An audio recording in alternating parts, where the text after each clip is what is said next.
As the drivers enjoy their 1 week off they got last week, the Ace Cup Series is back and better than ever and better in action as we are here at the high banks of Atlanta as we get ready for another race here. And as we get the information on the screen, you'll see that we are here tonight for the Atlanta 240 presented by 7 Bar Barbecue at Atlanta Motor Speedway.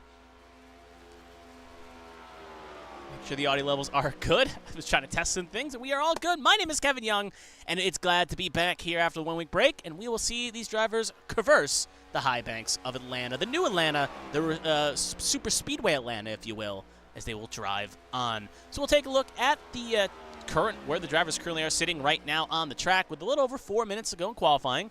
Right now we have John Hagan, did his first lap in the books, and now he will contest his second lap here as we put up the data here.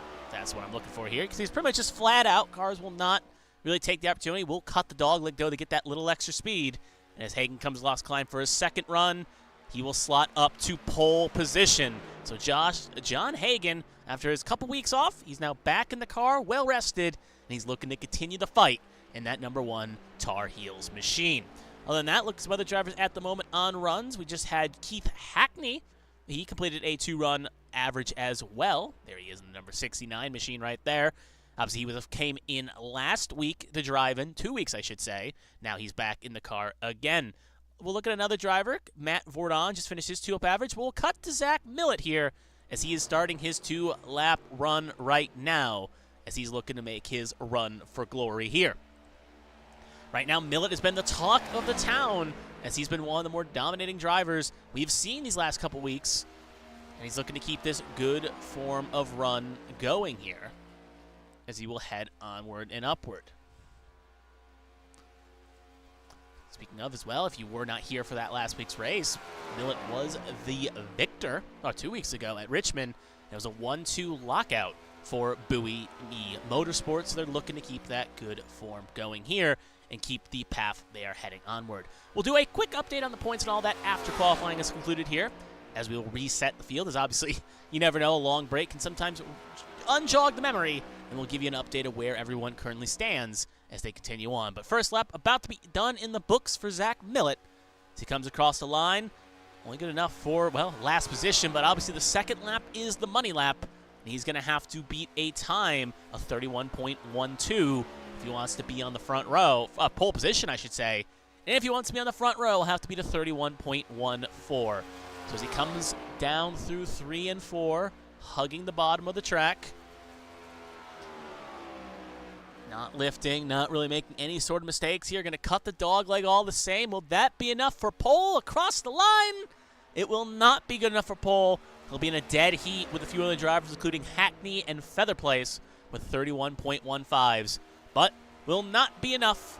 And as that is pretty much all we have seen through qualifying here, as it is pretty much done for the most part, as no other drivers will set a time, only as every available driver has put down a time.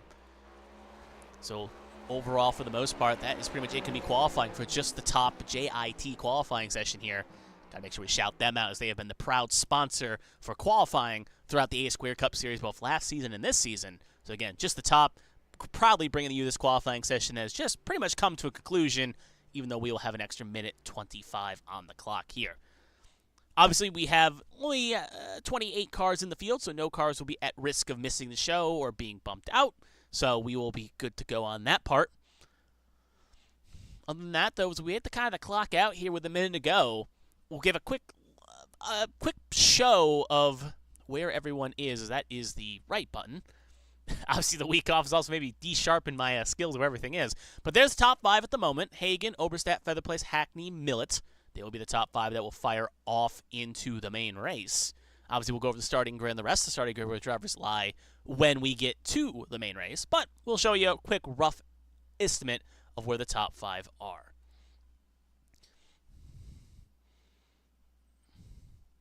So 30 seconds to go here. This track is eerily quiet under the night Atlanta sky. Some drivers are hoping to take the midnight train to Georgia to success, while others maybe hoping that midnight train gets them on a one-way ticket out of here as fast as they can go.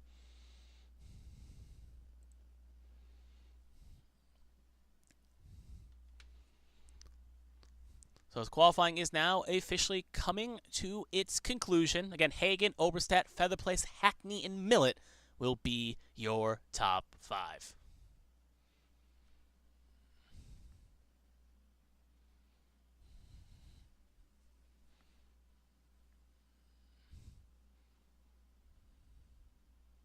So now we will get 5 minutes of warm-up for these drivers. They'll use this time to get some last-minute prep in, maybe practice pit road entry and exit, as obviously rules can be a bit interesting to note around here. As obviously, we'll take a quick look at the rule tank here as cars get going here. As obviously, I believe you do have to pit coming off the back stretch, but I will quickly check over my rules information again to confirm that. So as we see cars coming out, we'll focus on finding one car in question if we can find one. There's Kevin Feemster. We'll watch him as cars go around.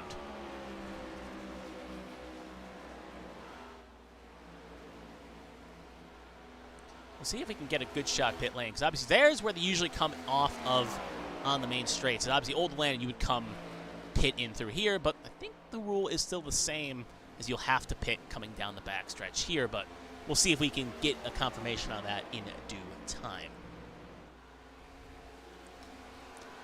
So while we have this opportunity, we'll do a quick update on some of the things going around the league right now. Obviously, the bracket challenge still alive and well, as drivers are moving forward and upward in their challenges. Looking at the points as well.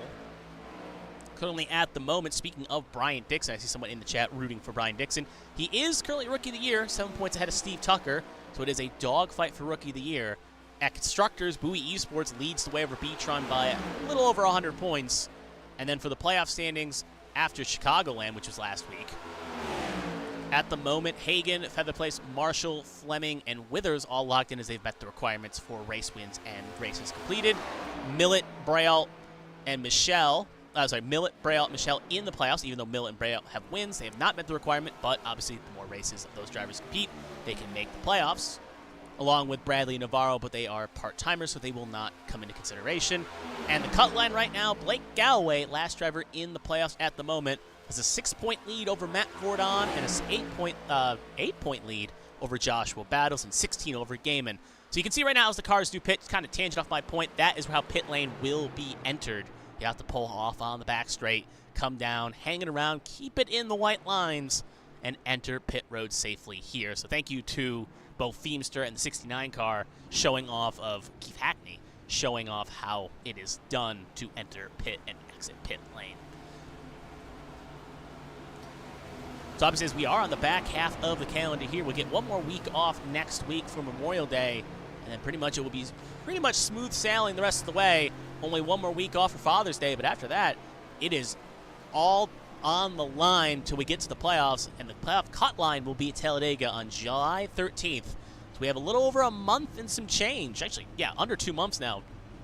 After this week, it will be under 2 months before we find out the 16 drivers that will be making the playoffs. Let's take another look at the drivers here. You can see some drivers already getting some last-second practice in for the plate variation here. 5 cars in line here. I believe that is the 22 of Baxter, the 25 of Michelle, the 16 of Marshall, the 03 of Dixon, I believe, maybe Blake Galloway, and then, actually, 03 of Dixon, Cheeseburger Lawrence, and the 42 of Robert Keys Jr.'s in that. It's not a Krispy Kreme car, because I don't think that says Krispy Kreme on the hood. I think it's a parody version. Actually, let's see if we can figure out what that actually is while we have this time here. That's not giving much information. Let's see if we can find an angle here real fast. Yeah, it's like practice here. I think it says, still can't really make it out. Let's actually Far Chase user can help us. Or, yeah, Vinny's Donuts. So Vinny's Donuts here with the sprinkles on the front end of the 42 car here. Obviously breaking the laws of cameras there. But regardless, pretty cool scheme there. Very sprinkly, and he is currently second fastest in the session. The car ahead of him, Cheeseburger Lawrence, fastest at the moment with Marshall in third. So obviously these 3 cars been in the draft the longest in this session. So they obviously will be the top 3 cars in the practice session.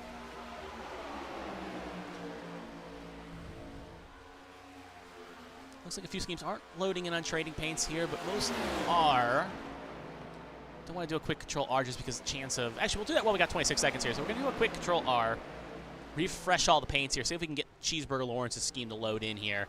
So we will have a quick second here while the paints load in. So 15 seconds to go here, and we will get ready for the main race. Looks like there's Cheeseburger Lawrence scheme will finally load in, and his Coast Guard 47.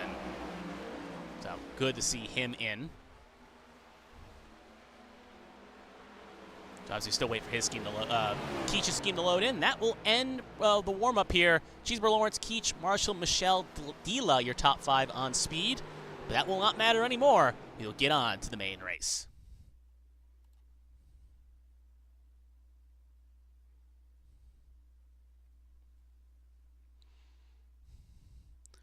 So for those tuning in, thank you for tuning in just in time here on ABN Studios. My name is Kevin Young, and you're just in time for the 2025 ARCS Atlanta 240, presented by 7 Bar Barbecue here at Atlanta Motor Speedway. Obviously, you can see by how the track looks, this is the new version of Atlanta, not the old version. So these drivers will have to rip and ride it. It will be the second of 3 plate races this year, at least 3 before the playoffs. I think they get 1 more in the playoffs. Doing a double check, they will actually not. So this will be the second of 3 playoff races second of 3 super speedway tracks before the playoffs. So it will be a good chance for a driver maybe on the outside to punch their ticket into the playoffs. But while we look at this, we'll take a look at the starting grid here as all the cars line up. John Hagen, Patrick Oberstadt, they will be row number 1. Obviously, Oberstadt's had a great run of late so far, looking to capitalize. Hagen, second in points, I believe, after missing a couple weeks, but obviously tied for the most wins this season. They'll be row number 1. Second row will be team president of Bowie Esports, Brandon Featherplace, who's also got a win this year, and Keith Hackney. Second race, second row, starting on the second row, not bad for him. Zach Millett will be in row 3 along with Matt Fordon. Also, Zach Millett, only driver to win 2 races this season, as he had a dominating performance at Chicagoland last week. Row number 4 will be Austin Mongold and Edward Marshall. Good to see Mongold back at the car, filling in for Jeremy Braille. Row number 5, Mark Dila and Jonathan Adams. Row number 6, Michael Cheeseburger Lawrence and Josh Gaiman, both drivers needing good results here to get further up in the playoff standings. Row number 7, Brian Johnson and Robert Keech Jr. Row number 8, Kevin Feemster and Dale Markowski. Row number 9, Daniel Michelle and the 5 machine of Mark Kissenweather, filling in again for John Hagen last week, now Seth Wansing. Row number 10, Ethan Wood and Tommy Withers. Row number 11, Chris Fleming and Joshua Battles. Row 12, Michael Joy and Ross Baxter. Row 13, Ryan Pinnell and the 48 machine of Chris Burton. And then 14th, Brian Dixon and Colin McDonough. And then last up, obviously, Malachi Holland is not participating in the race. He is our steward. So that is the wrong button. That is the wrong button. So as the drivers get ready to go here, we'll have a quick half-lap, pace lap, quickly to run over the information before they pull on off here. It will be 160 laps, stages at 20 and 80, 6 sets of tires available, and they will have 1 faster pair, so they will have a chance if they junk a car to come back. On that, though, they will be at 50%, so they'll have to be mindful and make sure they don't run out of fuel. Pace car going to get ready and pull on off, and we are going to get ready to do the thing. So as they get ready here, green flag is out, and away we go for 160 laps of Atlanta racing.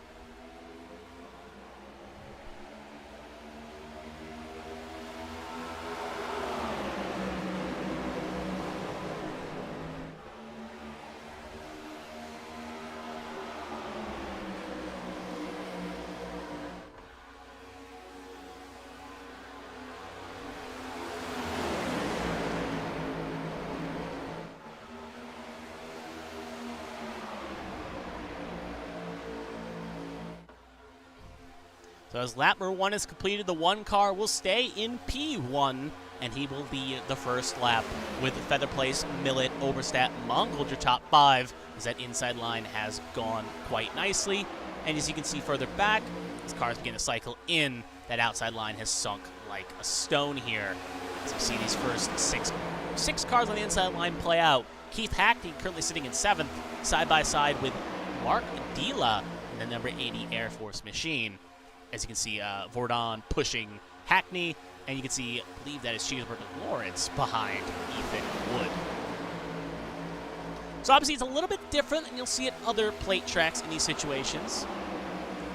The situation is a bit different in regard to that, as usually you'll see side by side, but Atlanta's a bit different in the sense that cars use momentum to get around. Inside line, outside line, you see drivers kind of stick to one line and then try to slowly chip away and then make moves. Obviously, Highline was the prevailing ones the last couple times we were here, but looks like at the moment is a bit of a reversal fortune at the moment as that low line seems dialed in, as you see. We'll have to keep an eye on that high line and see what Hackney can do if he can charge forward quite quickly. But back up front, still, as you can see in the nice wide shot here, an inside sandwich.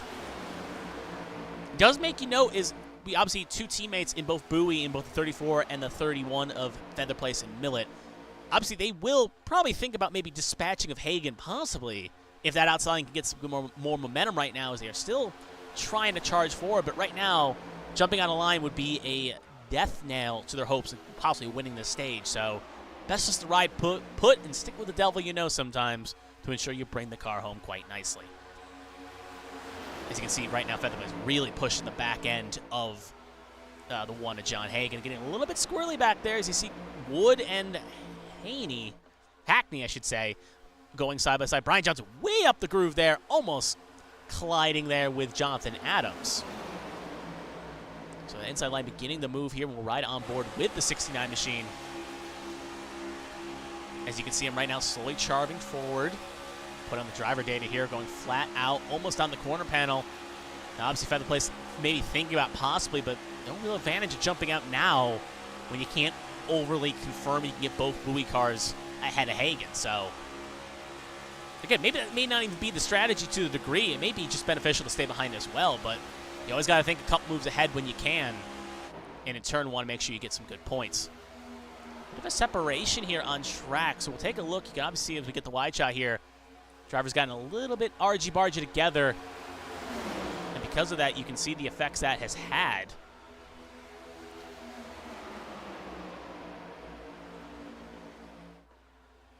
Nothing of note, no cars went around, but you can see the effects as we see right now up the Markowski. Kissenweather right here is kind of sitting alone in 14th, pretty far distance away from first pack here, which is not good when you draft is a key factor here, as he's currently sitting in 14th. Outside of that, you're going to see two cars in both the 11 of Battles and the 38 of Flemings. Don't know why it's telling me the 17 on my data box. He obviously drives the 11, and then Brian Johnson along with Kevin Feemster there in the next row right back here. So back up to the lead pack, though. Hackney still trying to chip away on that high side, but to little avail.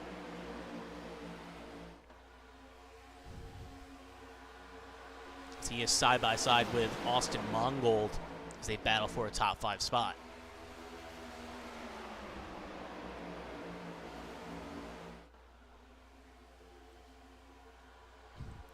Oh, looking at that, I was talking about Bowie looking for an opportunity. They see like it is, but right there, Vordon also just smacked the wall a good amount.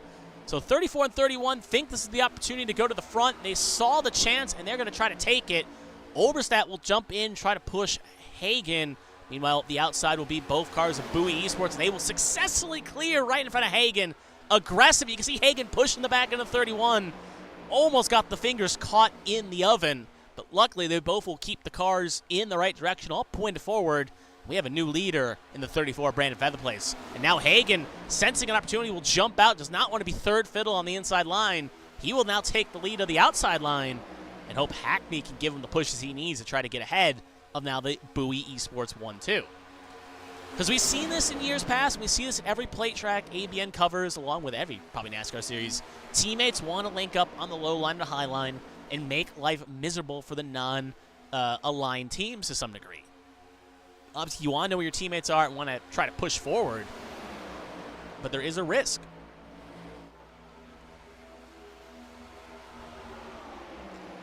So obviously, John Hagen, worth noting for him at the very least, he is driving for Smeal Racing Designs. This is SRD Motorsports. Obviously, Vordon is a teammate in that 00 and Mark Dila in that 80. Along with Brian Johnson at 72, but right now at the moment, none of those cars are close enough to really help him as he's trying to get back the lead. He will lead this lap as he's now side by side with the 34. But at least the one positive Bowie has, SRD has over Bowie is that Bowie only has 2 cars in this top gaggle of cars here. It's Brian Dixon and Company and Co. of Ross Baxter are not in this pack. Hagen will jump down right now and get back in front of Bowie, so Bowie's tandem of Featherplace and Millet will not work out, as now Hackney is closest to the lead he's been in over 14 laps, is now he is leading that outside line and that outside charge to try to get forward here. Meanwhile, as you can see in the far shot, the new leader of the train has really pushed these cars forward. We'll cut back to a second. Josh Gaiman is not the car I'm thinking of. Cheeseburger Lawrence right here has drifted out, but Chris Fleming in that mobile 31, he's led a pack and has got the troops re-energized, and he's re-caught up to this first pack here, bringing a handful of cars, including Withers, Keach, Pinnell, and Barton, all joining the fray. Back up front, as Michelle will go a lap down here as he lost touch, luckily being the only car going one down. He should get his lap back quite quickly as the stage ends in about 5 laps, as long as he ends up not bidding the machine here.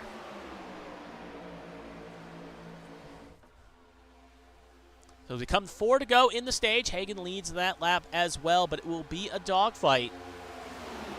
Remember, stage points matter for playoff points and in turn possibly winning the regular season championship, which Hagan right now has a lead of over 22 points over Millett and 134, if I'm reading that right, to Brandon Featherplace, which doesn't seem, yeah, that's not correct math at all. That's only about 50-point difference, so is lesser, it's actually 60, I think. So right now, Hagan's still leading the charge and looking to get some more points in the bag for his regular season. Hope's car around! Ethan Wood, big lick into the back in the 5 machine, and that will be your caution as he will ping-pong across the field. Obviously, that's Mark Kissenweather, but the 80 was also involved as well. So that maybe will presumably end the stage. Obviously, there's Kissenweather. There's the 80 of Mark Dila. Actually, Ethan Wood was not involved. Numbers throwing me off there at least a little bit. Mark Dila in the 80 Air Force machine, he was involved as well. And that will bring out the first caution of the night. So apologies to Wood. Obviously, he was running that Hendricks machine for many weeks. And obviously, Dila running that Air Force scheme looks very similar to his. But anyway, let's take a look at the incident in question here that brought out the first caution of the night and presumably ended the stage. We'll go with a nice eye in the sky camera here. And you can see right now, as we'll pull that information off the screen, if I get the right button.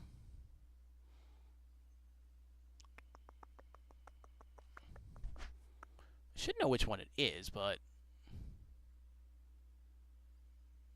man, I'm just having a big brain fart right now. There we go. Anyway, so we'll play it up here, and we'll play it at a 4th speed. So obviously this is a little bit at the end of the point here. We can see Wood running the middle. Chris Fleming there trying to split the middle here. Fleming just tries me to get back in line or side draft. He ends up hooking the 80 right into Markowski and right into Kissenweather's path. They hit the wall a ton, and that is a big lick for Markowski. The 80 of Dila hits the 5 of Kissenweather. That ping-pongs around as we're watching Kissenweather kind of play out here. And then you can see coming down the track, Brian Johnson just nowhere to go for himself as well, and he will plow in as well. We'll take another look here. This time we'll pick a different angle, and we'll play it, this time focusing on the 33 of Dale Markowski. So actually, we'll focus on the 80 of Mark Dila, and we'll play it out here at full speed this time. Yep, there's the contact right in the bat. That's, big lick as the 33 gets flipped like a top, and he ends up getting sent around there, and obviously heavy damage for the 33, 72, the 5, and the 80 as we see him currently backwards. We'll take 2 more looks at this real fast. This time we'll focus on the 72 of Brian Johnson. We'll go on board with him, and we'll watch what happened from his perspective. Obviously, a little bit further back here, just trying to ride, get some knowledge for the stage, and just see chaos happening in front of you, and just sadly just trying to go low, and it just wasn't low enough, and ends up putting a bit of scratch on the car. But luckily, it doesn't look too horrible. Depending on how the engine was burnt or not, he could have to burn a fast repair, but we shall see. And one more look. This time we'll ride on board with the 33 of Dale Markowski, and he is going to have one wild ride. Let's take a listen.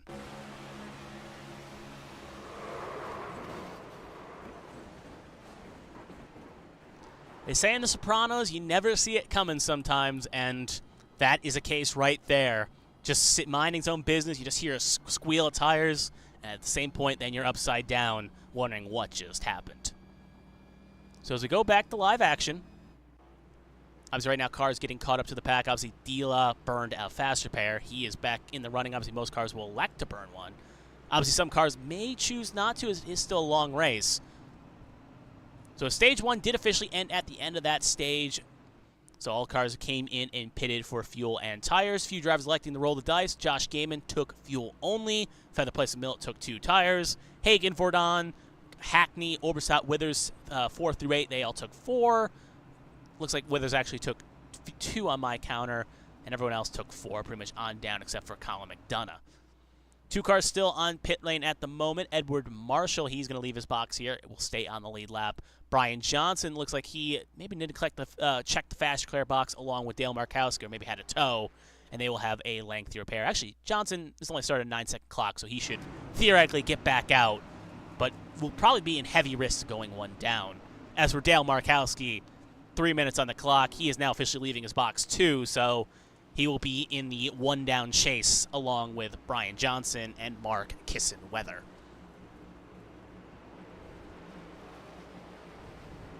So as pace car gets ready to pull on off, control will be on Brandon Feather Place, so leader will have controls after every restart. Only time that doesn't happen is the first restart of the race. Green flag is out, and away we go.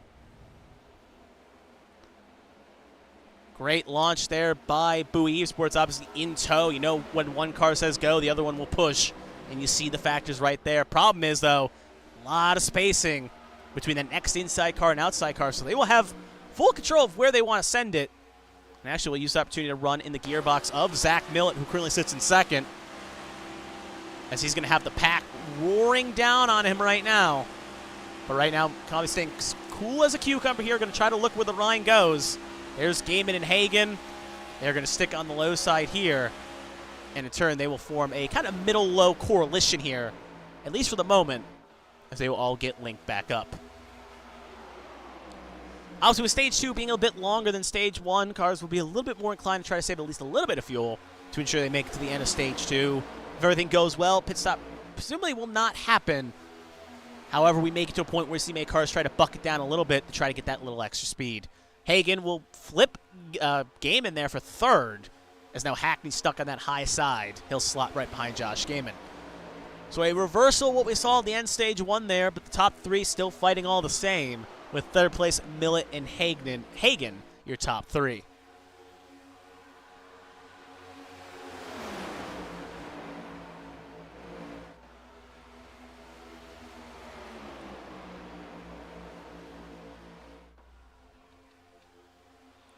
Oh, and the 61 ends up getting sent around there. See if he locks it down. No caution. Obviously, single car. It's not pulled it luckily back up to the track, so luckily no one else will get involved. However, he will presumably at least flat spot the tires a little bit, heat them up, and in turn will presumably lose a lap, as he will now be alone on the track.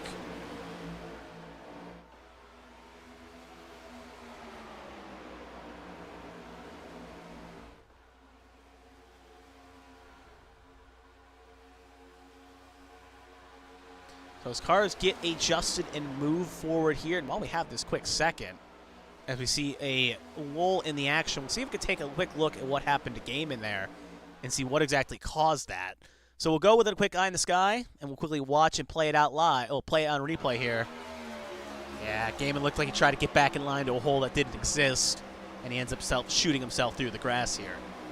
Again, one car will not bring out a caution. However, that still will be at least to the detriment of Josh Gaiman. Luckily, we'll still have at least one more stage, try to get regrouped here. Back up live.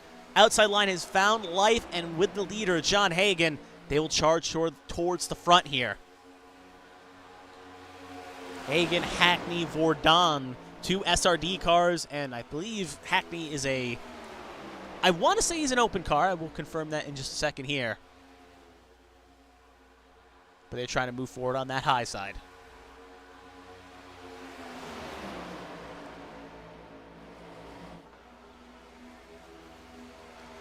Yep, that 69 is an open car, so no allegiance really to anyone. He's just here for the checkered flag. As you can see up the road, they will catch their first car here. Brian Johnson, 1 down at the moment. Actually, more than 1, I believe. I think he is 2 down. Yeah, he is actually more than 2 down. He's actually upwards of 3 to 4, but he will get caught here, 4 to be exact, as he's going to get caught here by the leaders. And this is a point where this track being so narrow, it can be sometimes hard to make moves. But he will pin it to the high wall here. Everyone in the first pack will hopefully get around successfully. but that will at least a little bit check up that outside line, and they'll have to regroup.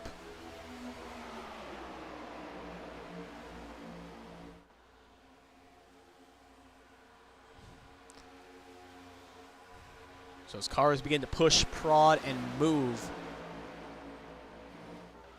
you can see Oberstadt trying to push the ever-living daylights out of Matt Vordon. Just giving a big old shove and giving him a big old push. Just try to get him forward here. And this is something you'll notice as we get to watch plate racing. If you watch it like a long time like I have, is some cars are just not good leaders. Other cars are not good pushers. And sometimes you need a different car to lead to try to make something happen here. Now, obviously, not discrediting Vordon. It may just be a bad spot in the situation, but we'll see if that car can move forward a little bit quicker here. But if they still begin to get kind of pushed down here, there may be an incentive maybe for car to move out of the way and maybe change lines. Markowski will go another lap down. He will now go 2 down, I believe, as he will try to get caught back up to the end of this pack here where Brian Johnson is. With 30 laps complete right now, John Hagen has led an astounding amount of laps at the very least. As you can see, he's led 22 of the 31 laps. Next highest, obviously, being Brandon Featherplace with 8 and Zach Milt with 0, and Hackney also with 0. So it has been 2 cars leading the way here for the most part, Hagen and Featherplace, as they have been the top 2 cars to lead laps here.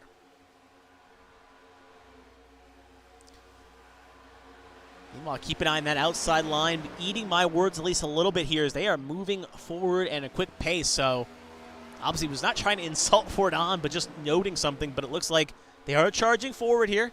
They're making good progress as they charge forward.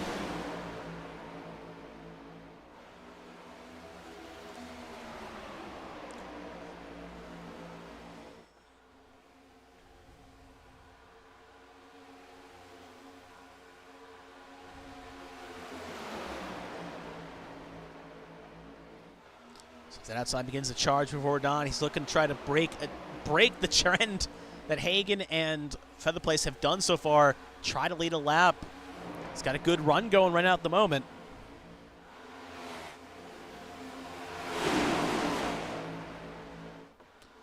As it come on for Oberstadt, still pushing the ever-loving you-know-what out of Vordon, but that won't be enough. He will lead that lap. And they now have, in turn, choice of free lane. They will both boogie onto the bottom, leaving Fleming out to dry there, as he, along with Mongol, will now have to try to get that high line reorganized to try to make another move. Speaking of, you look ahead as we'll cut on board our race leader. You can see 2 cars. I believe that is Josh Gaiman is one of them, and I want to say the other one is, I think it may be Mark Kissenweather, but I'm not directly sure at the moment. It actually isn't Kissenweather. Regardless, they will get around the 88. That is Ethan Wood, and he will get around here along with the 61 at Gaiman. With this, Wood will go 1 down. I believe he will now be officially 1 down along with Josh Gaiman. Actually, Ethan Wood will now be 2 down. Josh Gaiman will be 1, but you can see right there, they're getting smorgy-borgy back there. They are 3 wide, which never usually works out great. Obviously, Gaiman fighting for his life here to try to be the first car in the Lucky Dog spot. He wants to make sure he gets back in this pack to give himself a good chance. Everyone else will get successfully around, but that will cause at least a little bit of a separation here between the cars in the top 4 and the next little pack here. Speaking of separation, obviously we'll check this line here for a second. Obviously Tommy Withers' last car in this line, that 43. Then 3 seconds down the road, Ryan Pinnell leads the second contingency with Dixon, Feemster, Adams, Dila, McDonough, Michelle, and Battles all in pack number 2 here. So they're about 3 seconds back at the moment, but that gap is growing at a small rate. So they'll have to make sure they kind of work together here. But luckily, no real risk going a lap down, and in turn, no real issue of getting involved in a wreck if you're running by yourself. However, for some of those drivers, they're taking themselves out of stage point contention, which could be all in crucial, especially with the season coming closer to a finish in about a month and a half's time.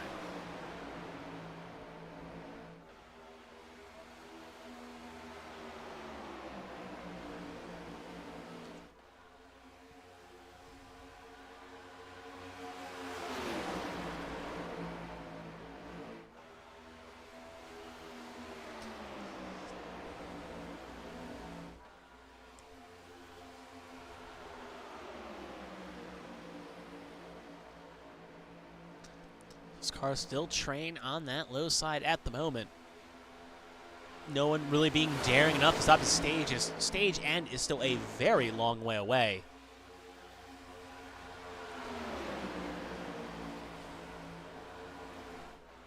For retrospect, like I said earlier, the stage ends at lap 80, so still over at 40 laps to go. Will be 41 when they cross the line this time by for the end of the stage. So still a long way away. No real reason to risk it. In a turn, you don't want to really burn extra fuel, especially with these 50% fuel tanks.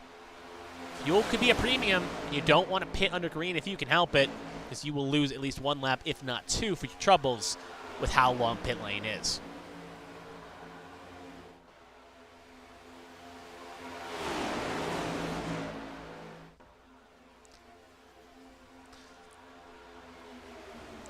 So as they come across the line this time by, just to show you kind of the speeds they're running at the moment and show you the retrospects of how much they're backing it down. That time by, Vordon ran a 30.06. Session best for them is about a 29.61 to a 29.52 for everyone in that pack, even slower. So car leading the pack usually runs a slightly high, around the same speed, but they've all backed it down. And if we can pull up the driver data, obviously throttles and brakes not showing off in tow, but as they come across the line again, yep, still 30, the 30 camp here. Meanwhile, again, second pack led by Pinnell, which they've also caught Baxter and Withers. Wood and Brian Johnson. They're running a little bit faster times. They're running a 10th faster, 2/10ths faster at some points here. They're running in the high 2090s, while Vordon and Co. are running in the high 30.1s. Or sorry, 30.05, 30.06, so almost near the high 30.0s. Or I guess lows, I should say. Yeah, that time by 30.13 for the first pack here. And then it was a 29.96 for Ryan Pinnell. So clearly this first pack is at least closing and saving a little bit. And this is where they're using this opportunity here.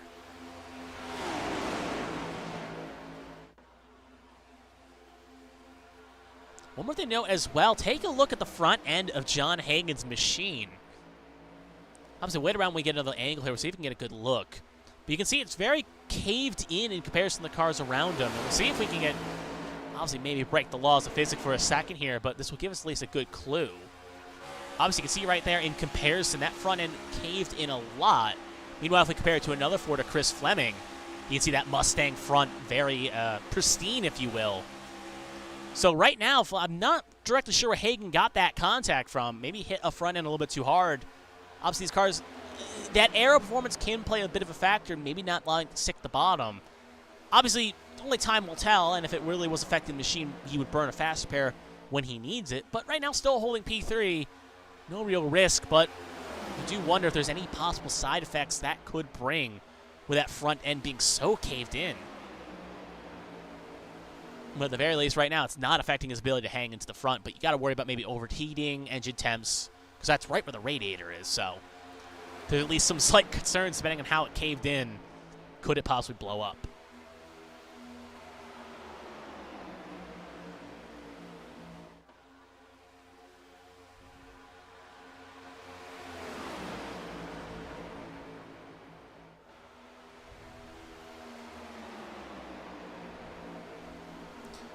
So we hit lap 47 here. It's been the Matt Vordon show at the moment as he's having a great run. He leads the way with Patrick Oberstadt. Then it's Hackney, Featherplace, Hagan, Hackney, Featherplace, Millett, your top 6. Meanwhile, like I said, keep an eye on the times. Well, if we cut back to them, Ryan Pinnell and Co., they're slowly reeling in this top pack. We'll actually ride on board here with Ethan Wood. Obviously, that gap was well over 4 seconds a couple laps ago. Now it has fallen and fallen nicely as we see Withers, I believe that is Baxter and Robert Keach, have lost touch to the first pack here. So they are going to fall into the second train and in turn allow them more cars to try to chase down that front pack. Yep, as they will get the tow rope out here. They will re-merge. Obviously, speed differential maybe allows them a chance to move here, but they're going to have to check up just a bit. That's going to kill their forward progress for a moment, but with more cars, in turn, that will give them some chance. So obviously, there's kind of a cap here. You can see Withers jumping out of the line here. Maybe not even Cap wanting to sit behind Ross Baxter. However, no one really going with him at the moment, so jumps out of line. Looks like Michelle's thinking about trying to jump up and catch him. Yeah, second line is forming, which is not what the second pack wants to see if they want to reel down this leading pack.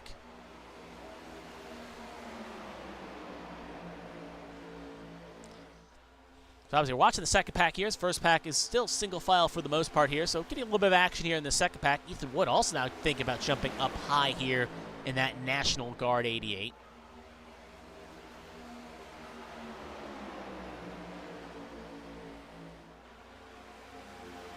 Looks like Robert Keach will jump out of line here. He will jump down that number 42 machine. Obviously, a bit of an unscheduled stop possibly. You don't want to come down pit lane alone. And actually, he'll be joined by some other cars. But yep, and the leaders will also join as well. So while we were watching that, lead cars have also elected to pull off as well. It'll be Vordon, Oberstadt, Hagen, Hackney, Mongold, and Keach. So one B-Tron car, a few SRD Motorsports teams, and a few others will jump in here as well. So pit lane officially opens, so no car will presumably make it to the end of the stage. And then as you see, cut back to the leaders. Feather Place, Millet, and Fleming will also come in this time by, as they will come in as well. So green flag pit stops firmly underway, and you can see how aggressive. Oh, you got to worry, though. The 31 came in very hot, got around Feather Place, who was taking it easy. We'll see if he gets busted for speeding or not. We'll cut back up to live the lead cars at the moment. It's Michelle, Adams, Dila, Withers battle, and they will all come in this time as well. Ethan Wood will stay out to try to get at least one of his laps back and hope maybe a caution will come at the right time. So as they pit, we'll see Hagen and co. coming out right now. Looks like it was 2 tires and fuel only, because obviously you don't have to take a full tank of fuel here to get back around. Right on board here with John Hagen. This information can be useful because keep an eye on when Feather Place and co. merge out. They've already left the pit lane. So this could be kind of a question. Is it better to run long or better to go short? Obviously, you still haven't fully got up to them right now in turn yet. And they've already blended way up the road here. So as Hagen gets around right where the cars were in that second groove, you can see the effects that has had. Because right now, Feather Plays right now way ahead. But like I said, remember when I said Zach Millen had to be concerned about speeding on pit lane? Well, you see him leaving his box now. He did get caught, was too aggressive. He will have to serve a 45-second penalty along with this time. He will now leave with the cars that came in one lap after him, so he will now be officially one down. And will have to try to take the wave around or get in the lucky dog spot if he wants to get back on the lead lap. But back up front, Brandon Featherplace losing his tango partner. However, he is leading this race, but you can see about a 1-second gap to John Hagen, Oberstadt, and Matt Vordon. And they are all in combined strength, which will help out those 3 cars greatly in trying to dispatch this 34. And as you see, they'll just go around. Featherplace is going to have to try to get the tow rope out, try to link up. He will successfully. So put Featherplace on the back end of the top 3.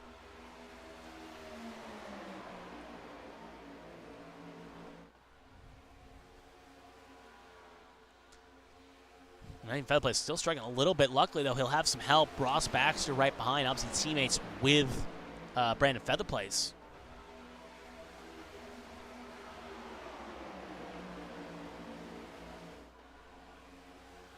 They will try to get the tow rope out to catch that Ghost Energy machine. So 55 laps done, coming to 56. Again, stage ends coming up soon here. Ends at lap 80.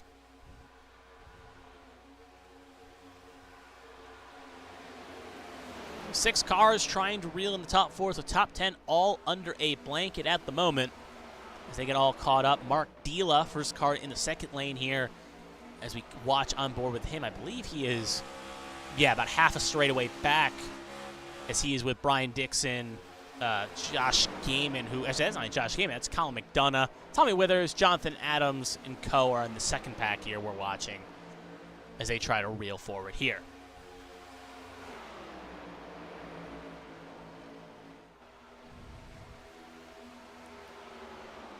Meanwhile, we also do have a battle for the Lucky Dog as well. Zach Millet and Josh Gaiman. If you want tight is tight This is for the lucky dog, and this would presumably to get back on the lead lap at stage end.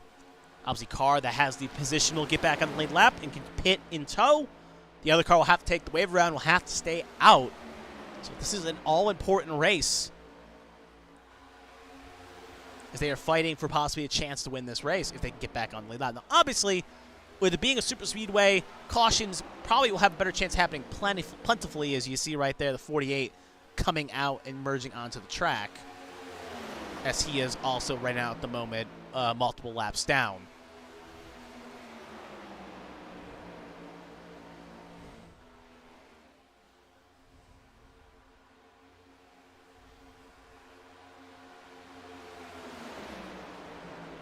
So 59 laps done.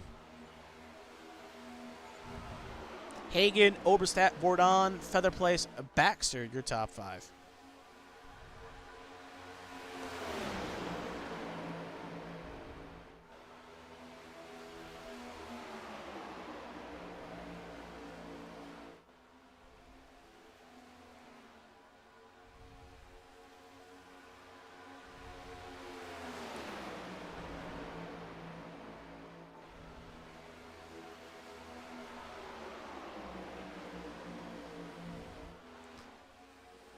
And this is also, in turn, a bit of a, kind of maybe a, I mean, not reprieve is the right word, but kind of a foreshadowing, if you will, of what the final stage could be if it stays green. Is obviously when green flag pit stops happen at super speedway tracks, cars can get separated and in turn packs can form.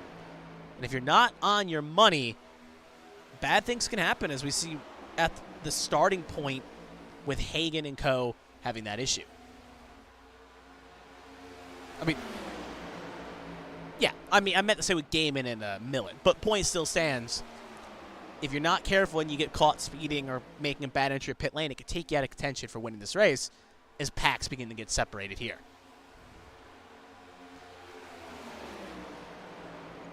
Hagen, Oberstadt, Verdon, Featherplace, Baxter, Pennell, Feimster, Mongold, Hackney, Dixon, your top 10. Dixon, obviously, last car in, not in that pack, so top 9 in that first pack. And you can see right now Dixon fighting to get that last stage point as he's battling Jonathan Adams for that last stage point.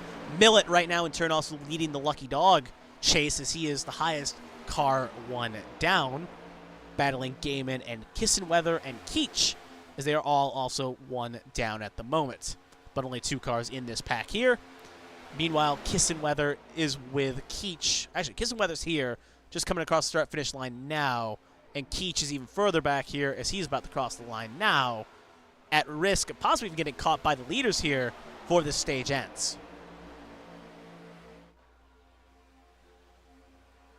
So we'll keep an eye on this first pack here, but we're going to go back to the second pack for a moment. I'm going to keep an eye on their time to see maybe if there's a chance they could run down. Obviously, gap right now being 5 seconds is not helpful. But we'll keep an eye on their times, but they're not pushing fast enough here, I guess. Because last time by, leader of the train was running a 29.53, and the slowest part of the train was running a 29.47. Actually, sorry, 21.82 for Dixon, a 21.81 for Hackney. So, not making good enough gains here. We'll check it again. 29.76 for Hackney as he comes across the line. Brian Dixon will put down a time of 29.95, so 2 attempts lost there. And as cars lose time, you see them getting a bit antsy here. Adams maybe thinking about trying to see if anyone would go with him, but has no friends in that pack. And he will drop to the tail end of the second pack here. Sometimes you got to switch things up if you're not making progress, but 5 seconds is a hard task to make up, especially late on in the running. Kevin Feimster, we're seeing him get a little bit racy here. We're going to cut back up to the lead pack. Hackney, Mongold, Fleming, looking like they possibly think about making a second line work here as they'll both dispatch of Kevin Feimster. So they're getting tired of running back here, running idly by, as they both are trying to go to the front here. So Dr. Pepper 74, obviously good to see the Dr. Pepper man back on the track. He, along with Hackney, trying to carve forward here, try to reel in that top 2.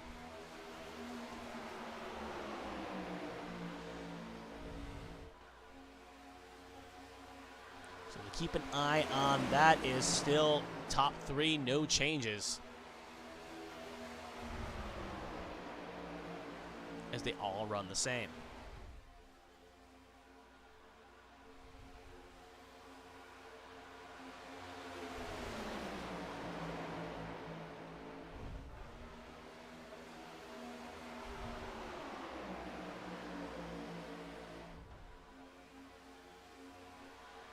So outside line still trying to move forward here. Braille, obviously Beatron has been a dominating factor at these plate tracks. Braille trying to keep, Mongol trying to keep the legacy that Braille put in that 74 and get it going forward here. As that has been a number to watch out for any time we've been at a plate track.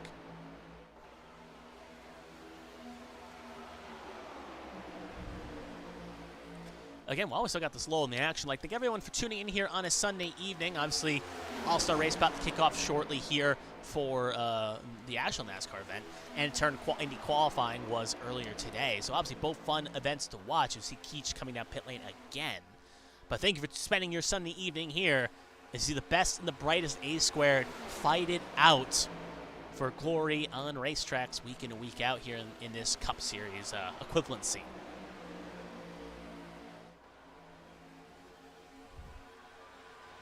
Hagenstadt, Oberstadt, Gordon. And see that inside, that line is beginning to make some traction here with Austin Mongold. They're moving. You can see Featherplace thinking about jumping high here. Still thinking about it. So they are going to put a fight here with 10 laps to go on the stage. They will get to Hagen's door at the race pace they're running, and they're getting more and more troops to join. However, they got to stay organized. While we watch this, boy, we'll take one more look at the last stage point. It's still under the hands of Brian Dixon. And at the same point, at the moment, it is still Zach Millett who's on pace to get his lap back in the lucky dog battle with Josh Gaiman. But Gaiman is there in 5th.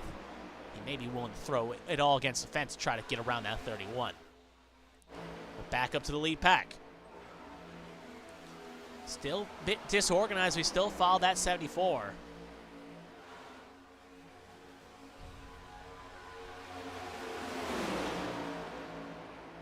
Obviously, Mongold at the moment, looking to see if he's got any allegiance here, as we had a bunch of different drivers move teams here. At the moment, no Cody Pennell, no really anyone up there to join him, so he's doing this alone, which is usually, again, not a B-Tron staple. And actually, we'll see the 74 jump back in here to get a good tow to try to get another run here at the 34. Obviously, one driver that has been in that B-Tron stable before and knows all the tricks of the road is our current race leader in John Hagen. And we know Patrick Overstead as well has worked quite well with B-Tron. Actually, I think he is actually under the B-Tron umbrella. As again, there's been a lot of switching teams and switching allegiances here. So I think he is technically classified under B-Tron under this race, so he would also be inclined to help Austin Mongold. As that outside line begins to lose some tow here. You know these drivers are getting antsy. Some of them want stage points here. They want to fight for the stage win. Can they get anything done to catch our current race leader? Well, Featherplace thinks its time is now. He'll stay on the high side here. Obviously, only no really big gap to the cars on the low side here. Obviously, big gap before Don. Looks like that moment they're going to hang him out to dry here. Oh, that's going to be something Featherplace will keep in the crawl, as he is going to get sent and shuffled to the back. Mongold and Hackney will put the next 2 spots. 3 cars separate them from glory, but we'll see if Hackney goes with Mongold. He's thinking about it, but he's not going to, so no honor among thieves, if you will. And that's going to send Mongold to the back as well, along with Featherplace. So they're all both back at square one. We'll have to start from 0. And that, again, fortunes can change on a dime.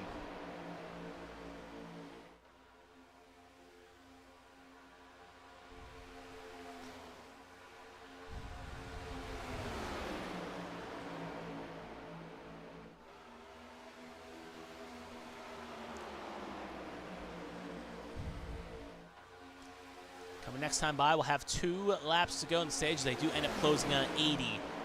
Dan Michelle will actually pit here as well late in the going. So he'll give up his top 10 spot.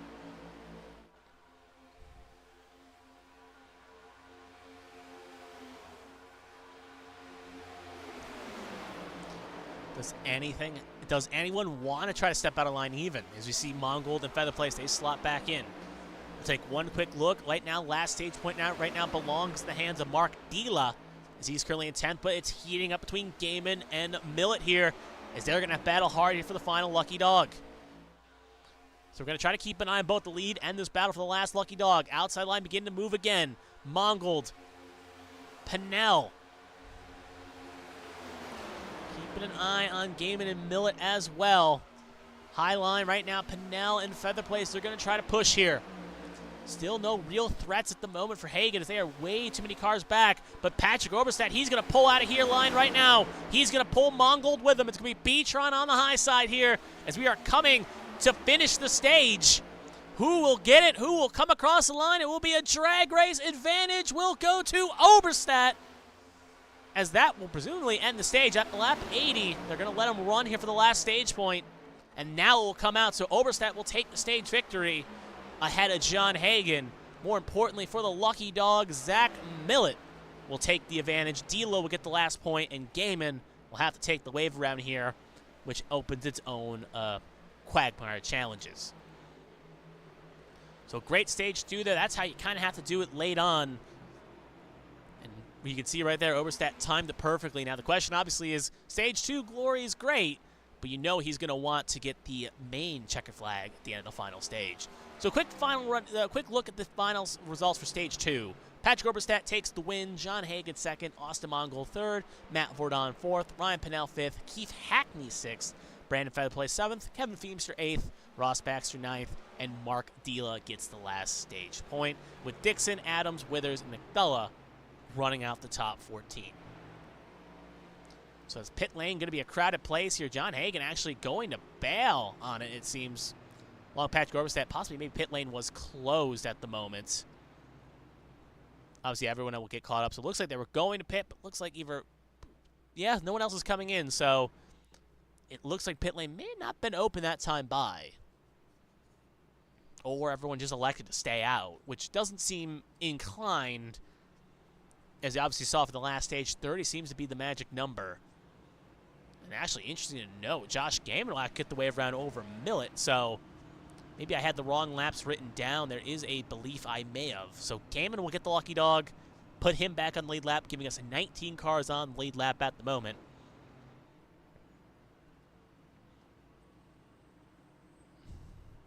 Again, which is odd because Millet was ahead of Gaiman on timing, but Lucky Dog goes the first car one down. Very interesting. So anyway, Gaiman will get the Lucky Dog. He'll be the beneficiary. So he will be back on the lead lap here. Now pit lane should be open this time by.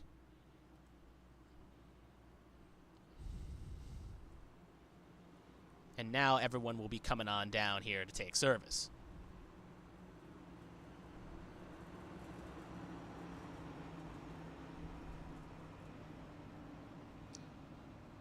Obviously up to the virtual crews here to see what you want to do. Obviously you're going to pack it full of fuel, so more than likely most cars will at least attempt to take 4 tires and fuel. But we've seen some cars roll the dice to try to get that extra couple tenths.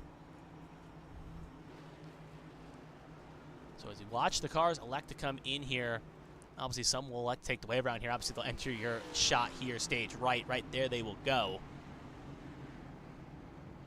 We'll also keep an eye if anyone takes the wave around. Obviously, I'm going to assume a few cars will elect to. But even Millet will not do.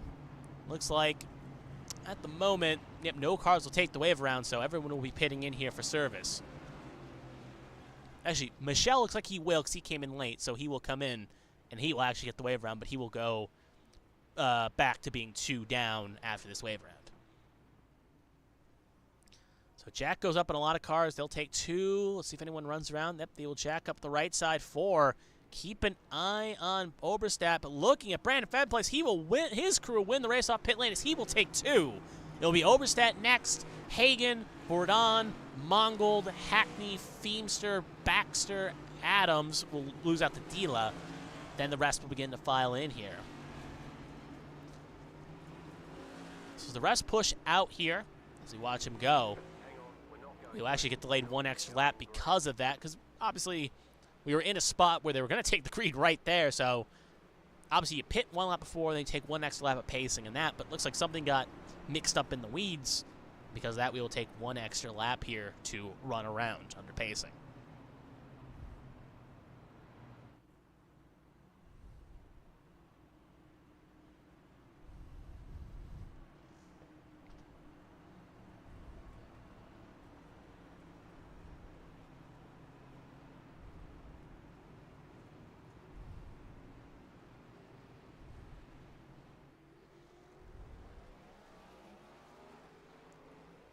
So we should get the one to go this time by.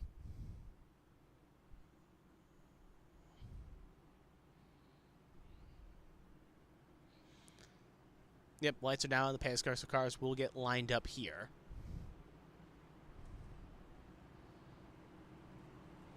Again, keep an eye. Actually, they're not getting lined up yet, though, so this is interesting because theoretically, Oberstadt should line up to Hagen and Co., but everyone's still single file. Unless I'm not getting anything passed down to me here, they should theoretically pull up. Unless they've decided to go with single file restarts here, which, well, just doesn't feel like it would actually happen.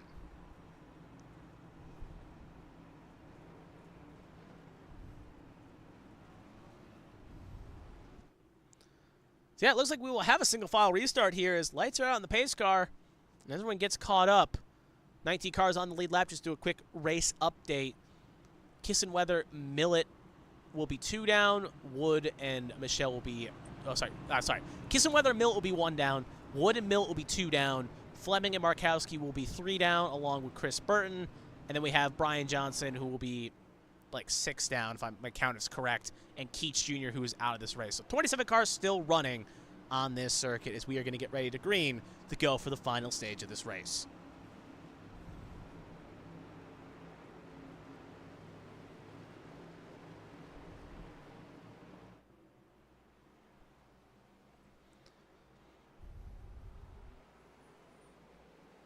So,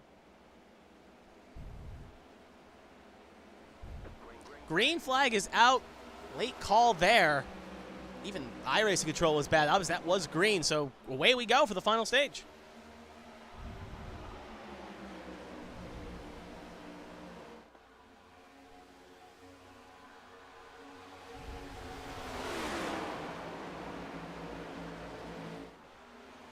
So it's outside line, dispatches a feather place there. They kind of left him hanging out the dry. B-Tron will link up, and they will head towards the front here. Be a B-Tron 1, 2, 3, as they will take the top 3 spots at the moment.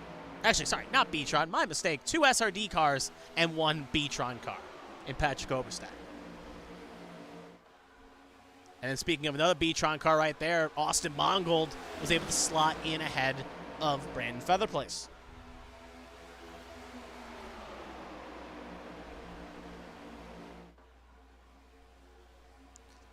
So stage 2 ended the same way. We see stage 1 start with, sorry, final stage start. Oberstadt leading the way with Hagen in second.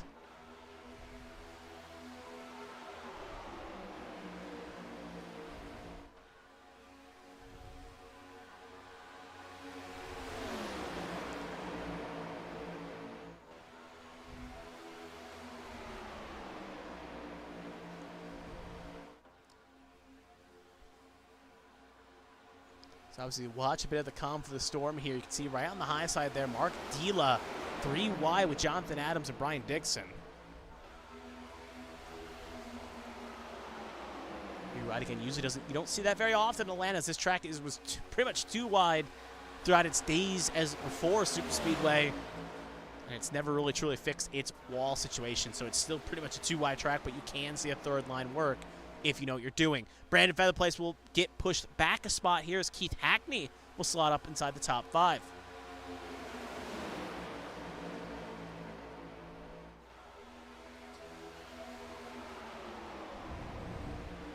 But up front, Oberstadt, Hagen, Vordon, your top 3.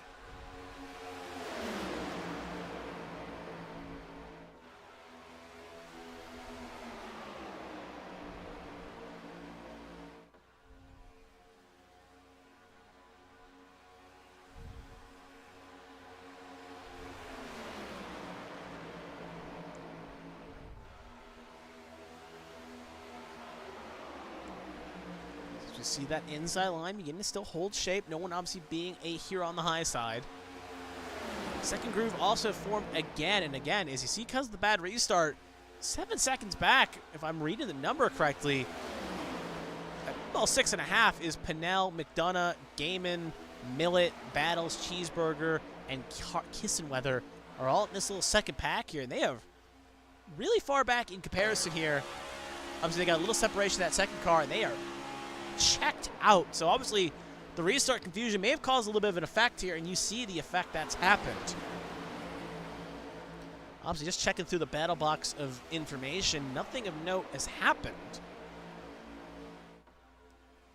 So honestly, we'll take a quick look here while we got a second here with a lull in the action. We're going to go back to the restart. Just want to see if anything have happened of note here. So obviously, we're going to go back and look at Ryan Pinnell here for a moment and see if anything of note happened. Or anyone spin, anything happened, or they just get not going. Yeah, it looks like they just didn't get going being this far back. And that caused them just to lose touch quickly from the second pack. As you can see, a healthy gap there from Ethan Woods to the second pack. So just a little bit too far back for the pack to start, and that just compounded in them losing the pack this aggressively. Because usually at plate tracks, you don't usually see that big of a distance happen unless accidents or checkups happen. And well, there's the effect in all its glory that's caused kind of a big rift between the second pack and the first pack.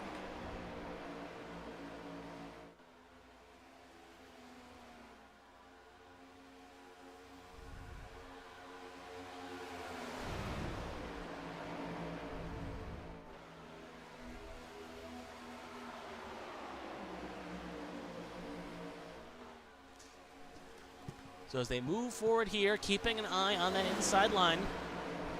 Obviously, at least the green flag pit stop looms as they can make it about, if we're doing the math correctly here, about, because they came in around 50, so 30-ish laps under green, maybe 35, so we're looking to maybe split this, maybe 40, so we're looking to split this about halfway and then try to get back through.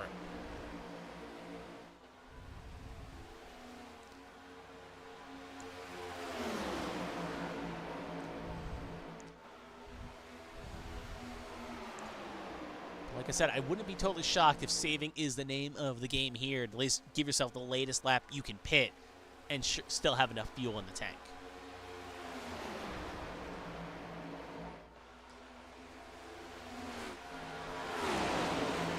We'll catch Brian Johnson here, who's multiple laps down. Will not play much of a factor here. We'll presumably just go to the high side here. Luckily, also, probably one of the nice things is your lap car when there's no real cars ahead of you. Two lining it, you can just kind of pull up to the high side, not affect anyone's race, and just try to latch back on, which you'll try to do so here.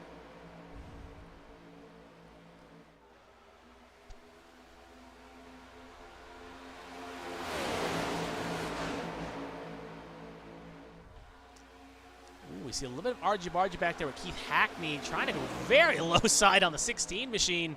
Or 29, obviously numbering system's a bit odd here. That's actually a 16 over Marshall, my mistake.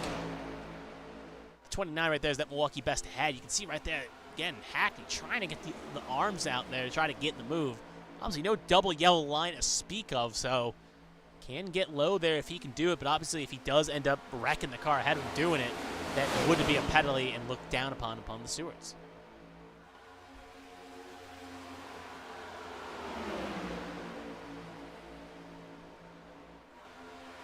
So obviously watch this battle here for 10th position as the first 9 are pretty much single file. So we'll keep an eye on this second battle pack here.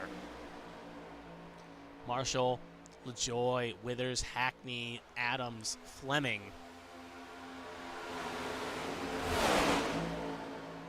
Fleming's not even on track for position. He is multiple down, just trying to maybe hope some cautions fall his way.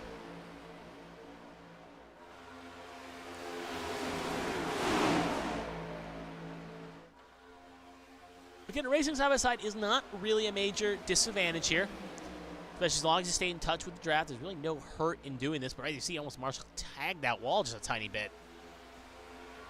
However, once it starts costing you speed, you could really be in for a work of trouble.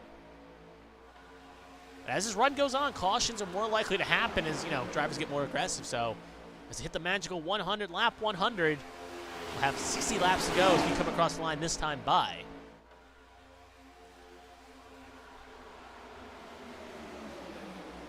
So as we watch this battle, we'll go back, keep an eye on the second pack here, which is currently again led by Ethan Wood. Again, 6 seconds in change back. They are going to need a caution quickly if they want to make something happen here. It's just, with the car differential, it's unlikely you can link together and make something happen here.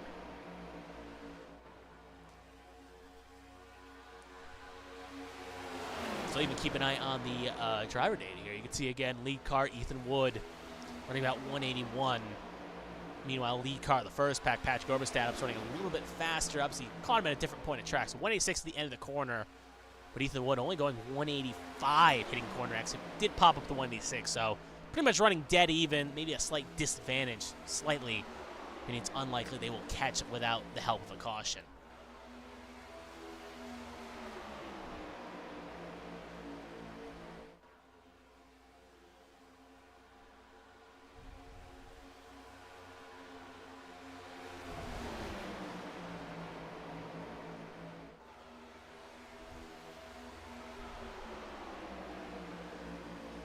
So 58 laps to go. They're going to catch the 48 again here of Chris Burton.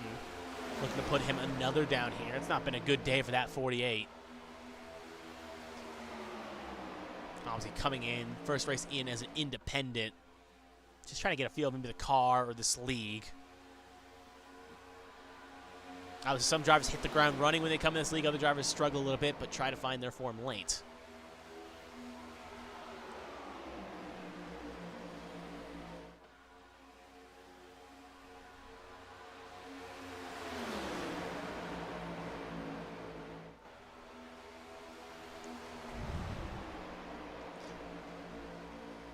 So yeah, it just feels like we're watching the calm for the storm here. Obviously, you love it. You love to see it being clean here, as I think every driver loves to see that as well. They don't want to see this become a wreck fest. But it almost feels like maybe a bit of the calm for the storm, as plate racing has always devolves down to cars being a little bit on the aggressive side. Now, obviously, I don't think A-Square can competently put on a green flag race and do it to the end. So I don't think they could keep it clean and race to the end. But even series that are very clean can sometimes just, when drivers are pushed to that limit, could easily fall off.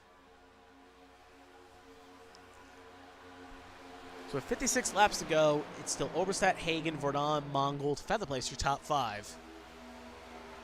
In the advantage of the deck, it is a Ford top 4 with 2 B-Tron and 2 SRD Motorsport cars in said top 4.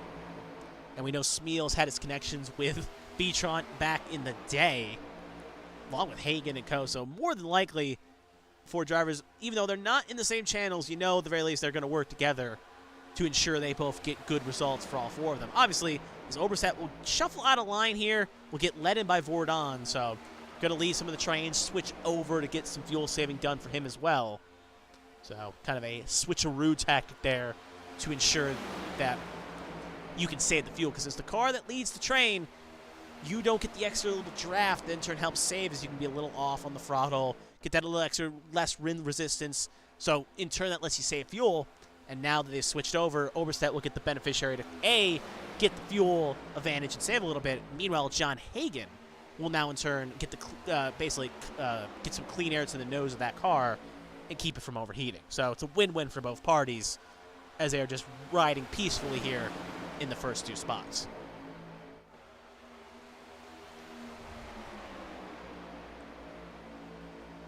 And sorry, not much for the camera cuts here. It's really just everyone's on screen. We could try different angles, but there's nothing really to gain to switch angles because everyone's pretty much running single file. No one in real need reason to push it and risk it, especially with a green flag pit stop looming. You don't want to junk your car at the same point. You don't want to put yourself in a spot where you may end up speeding on pit lane or pushing it a bit too hard.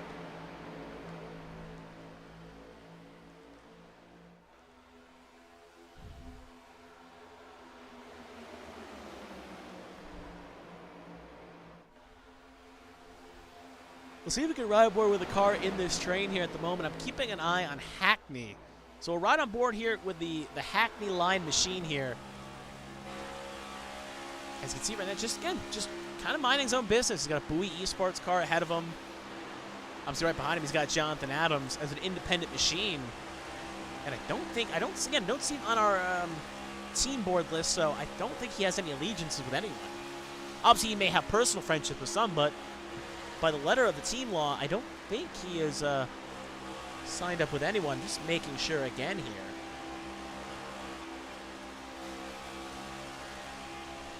I do not see his name noted anywhere, so I think he is just running as an independent. So obviously he's just here for one thing, the checkered flag. Or with the Team Conti on the side, I would think he at least has some small, maybe allegiances with some other Team Conti sponsored machines, including Zach Millett. So now we're seeing a bit of racing happening here. Speaking of Mr. Keith Hackney, he's on the inside line here. Going to dispose of Brian Dixon as he'll go high side here. They will, both he and Jonathan Adams will slide around Brian Dixon here, but Dixon not going away on that high side.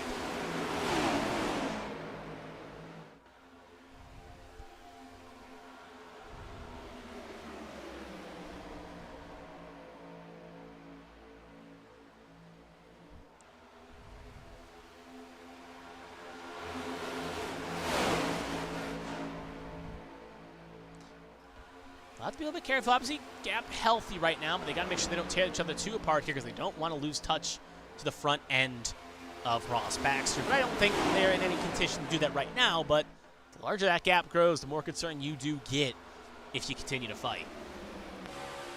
But it's still a healthy distance away to Ross Baxter, so they should keep in the slipstream here as they will get caught up right now.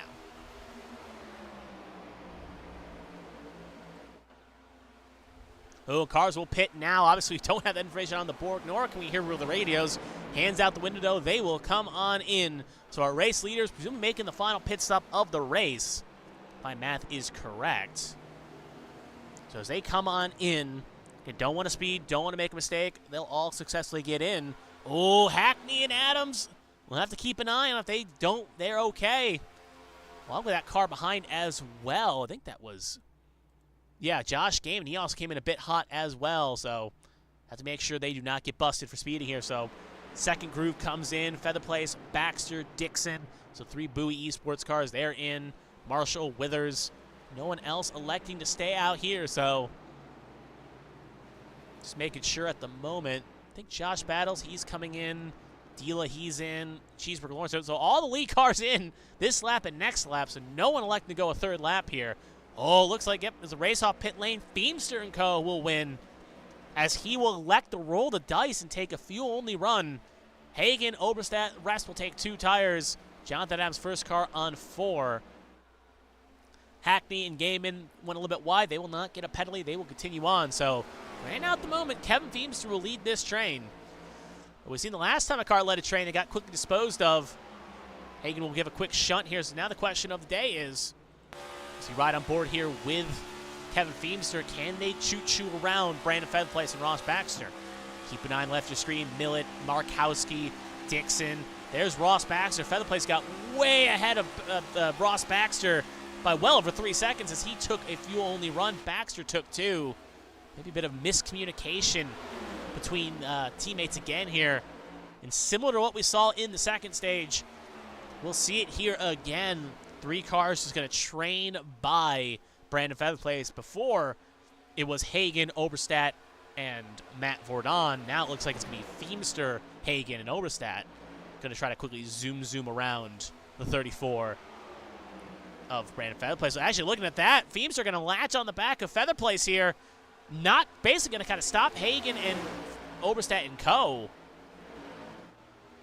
Maybe Feemster being a bit proactive here, knowing that he was going to get trained eventually, might as well just get himself a good launch in the line, ensure he doesn't end up losing touch distance here. So he will latch on the back here. And actually, they're now going to lose a little bit of touch to the top 2 here. Worth noting as we look on the back shot here, it's a good distance to Ross Baxter.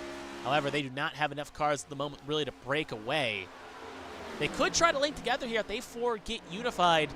I still like the odds that Ross Baxter and his train should catch him. But there is that concern. They may take a little longer if they can get unified here. For reference, that last stage was about 32 laps on a tank, so we may even see one more green flag pit stop here if it stays green. Looking at the averages, they did not hit really enough to split the stage in half, so there was presumably one more stop and go everyone will have to make. Now, obviously, if we get a caution, this could flip it on its head.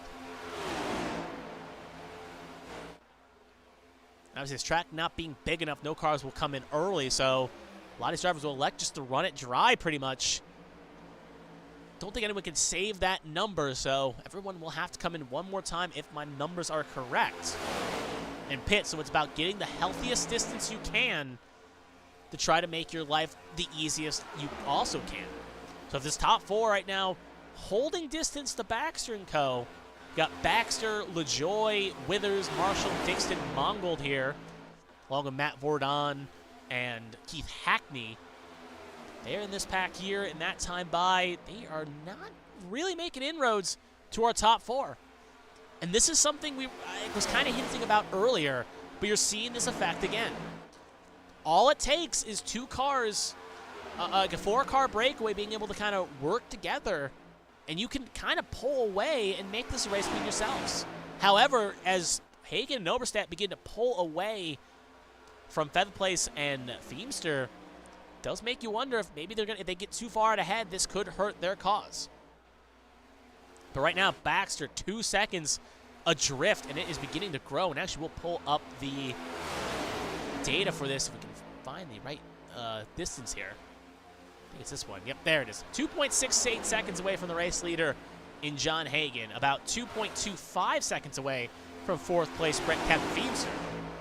So at the moment, it's going to be a four-car race for this win with how it's shaking up right now. But obviously, with one more pit stop still looming, and you can see right now, I think Mike LaJoy wants to dispose of Ross Baxter here. Maybe in turn slowing down the party line. LaJoy going to be a bit aggressive, going to send Baxter to the back, and now with a new leader on the train, we'll see if Withers and LaJoy can try to close down that gap to Kevin Feemster. So keep an eye on that gap for the next couple of laps. With about 3 seconds right now. New person in charge, that could help them. Back up front, you can see they're going to put Ethan Wood a lap down. If Wood can get latched up, that's going to be another car that could help the Feemster Featherplace experience here and give them another number.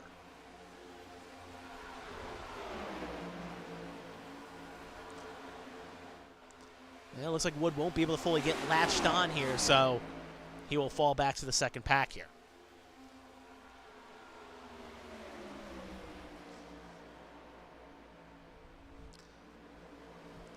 So as the top four, again, pretty much under a blank here. No driver really, I wouldn't say bold enough to move, but more or less not in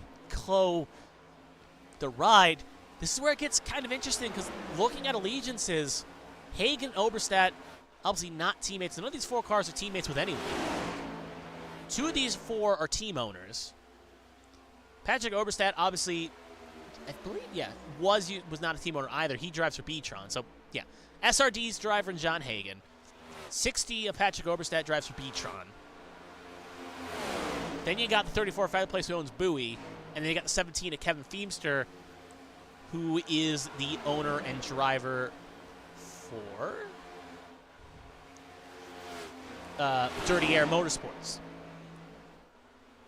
So it was really, this comes down to maybe personal friendships and personal opinions on everyone is going to come down to maybe who wins this race. But right now, I would say the advantage at the moment favors Hagen because if there were two cars in this pack that were teammates, let's say, theoretically, let's just say Oberstadt and let's say Feemster and Featherplace were teammates, then they would have a better chance because they could link together and make moves that would catch a car napping.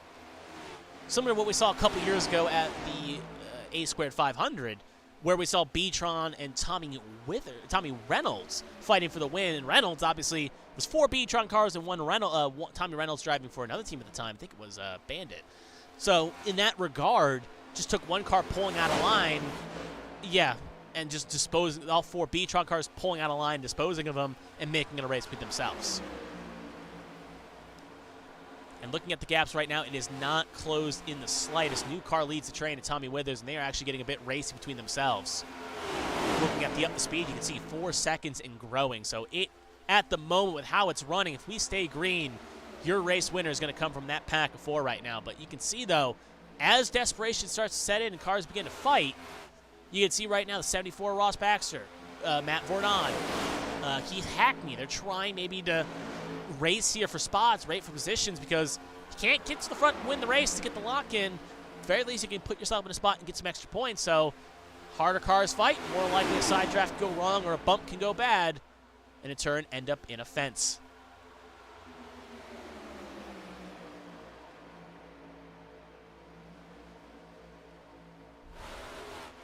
So cars even getting aggressive, 2 lined here. But remember, a pit stop presumably still looms if my number math is correct. Pit stop is on the horizon here for the rest of the cars in line.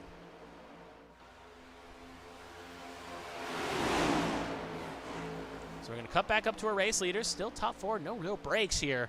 They have picked up 2 cars to make this draft even better in Cheeseburger Lawrence and the 72 of Brian Johnson.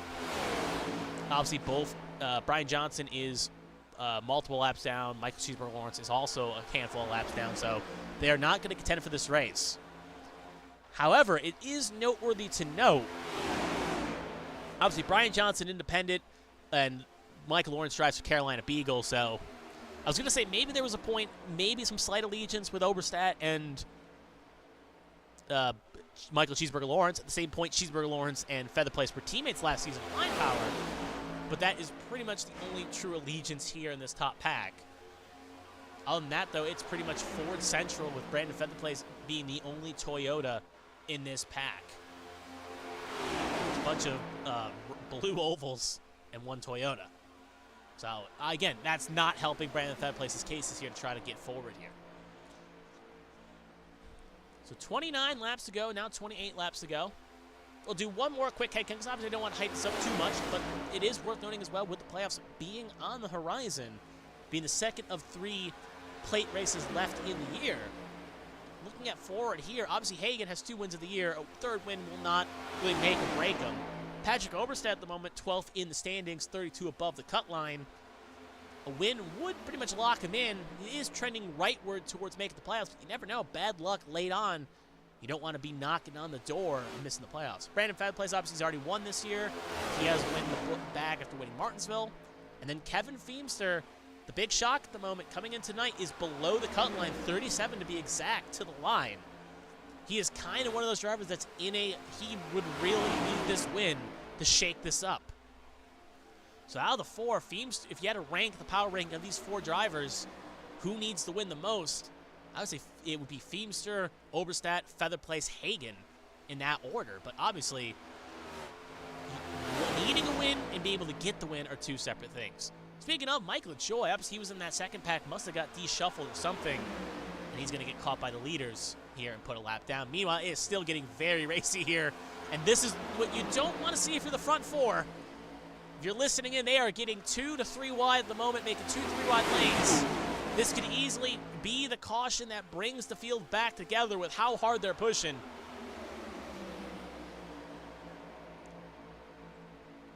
They are pushing hard here as they know they are 6 seconds back. There's no way they're going to reel together even if they get in the line. So they are just going to race hard between themselves and hope something maybe happens or a mistake happens up front. But with how pit stops loom, they're going to pit maybe about 10-ish laps to go slightly before that. So even if the top 4 get broke away, there goes Mongold sideways. And there is the caution I was fearing was going to happen. And there is the yellow. Obviously, Mongold going sideways here. Again, top 4, Feemster, Feather Place, Oberstadt, Hagan. That is not what you want to see, but that was almost expected with how it was going.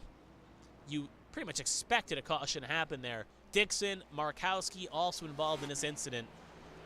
So as we'll take a look here, and obviously that's where the caution, the moment the caution was called, but let's go back a little bit here. See if we can get a decent angle. Obviously, it's going to start at the front here with Mongold, and we'll go with an eye in the sky camera. He's getting help from Chris Fleming, who's a couple down. We'll play it at half speed here. We'll just see. Is it a bump gone bad? It kind of is. He kind of squared him up, but then he got back on, pushed him in the corner, got the 74 loose, shot him right in front of Withers, trying to save it. At this point, it's pandemonium as cars go around here. Millet is trying to race for the lucky dog. He gets involved in the incident. Pinnell taps a few cars.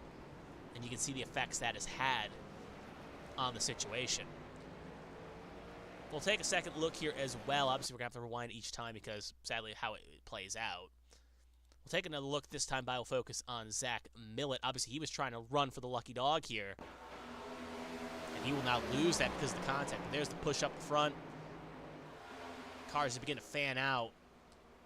Probably that's the biggest lick right there, as it broke probably the right front in kissing weather. Dixon also gets a good ride there as they plan out. We'll take 2 more looks. This time we'll do it again. This time we'll focus on the 03 of Brian Dixon. The 03. Had to find him on my list here. So, playing it out again. The accident just happens up front. Cars just fan out. He's got nowhere to go. Vordon also gets a piece. He shoots back up, pushes Pinnell in, and gives a tip to Markowski. So, big lick. One more look. This time we'll ride on board with Chris Fleming.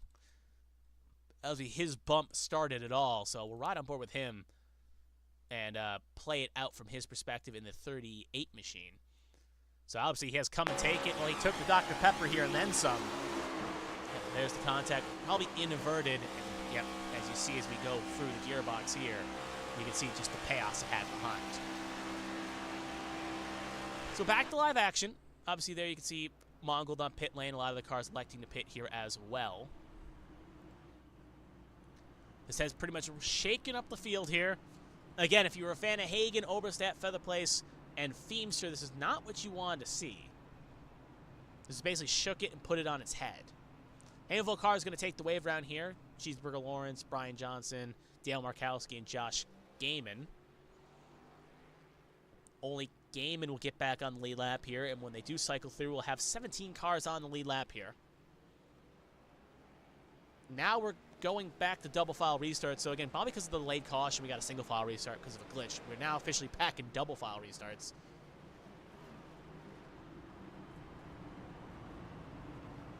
So to set the table, Patrick Oberstadt, John Hagen in row 1. Brandon Featherplace, Ross Baxter, row 2. Kevin Feimster, Jonathan Adams, row 3. Josh Battles, Keith Hackney, row 4. Colin McDonough, and Mark Dila, your first 5 rows here. Then it's Marshall, Withers, LaJoy, Mongold, Pinnell, Dixon, Gaiman. All the cars left on the lead lap. Verdon, first car 1 lap down, along with Zach Millett.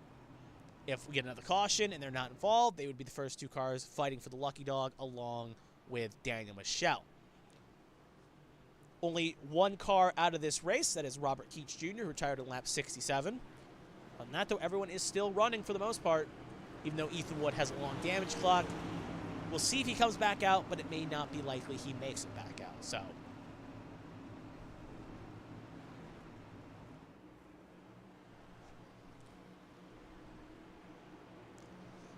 his pace car gets ready to pull on off.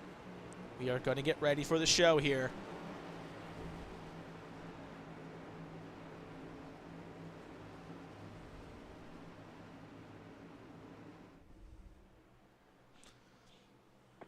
Green flag is out, and away we go. We'll have 20 laps to go here.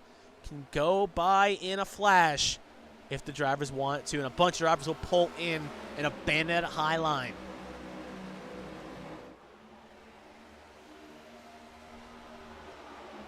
One advantage, at the very least, you could say, is, at the very least, Featherplace has a teammate in Ross Baxter, currently sitting in 4th. But at the same point as well, Jonathan Adams is aligned with B-Tron, which is theoretically the same team Patrick Oberstadt's with. So a couple teammates in this pack can shake this up and help their teammate if needed.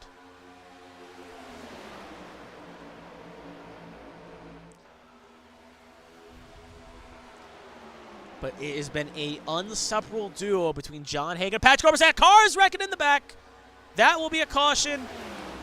At least I would hope it is. Well, yep, there goes the yellow right now. Obviously, we're going to try to punch to, you were trying to get the Joshua Battles. He was going sideways there, but it ended up not working out there. We'll see if we can get back to him now. Looks like he may have just, something happened there. So honestly, we'll just take a look. We obviously saw it in the far shot here. So we'll take a quick look here. Dale Markowski, actually, we'll cut to him real fast. See, he's also jumped the pit lane, so we'll take a look here. Obviously, you can see right there, it was Fleming and it was Battles, but obviously we can't. Oh, because Battles is the wrong. Yeah, Battles is technically 17 on our map here, so that's why I couldn't jump the Battles. But anyways, we'll see back here. Looks like it's pretty straightforward from what we saw, but we'll go with a nice eye in the sky camera just to make sure. Battles jumps down, doesn't fully close the door, and then gets corner paneled by the 43, collides with a 38. Yeah, and that causes our incident. 38 comes down, gets split by the two of them, and that kind of causes our incident right there. Something does happen to Markowski, so we'll have to watch it in a second here, but we'll take one more look at this incident. At the point of the caution here, which is actually a little bit further back, but we'll wind back to Withers. We'll ride on board with Withers.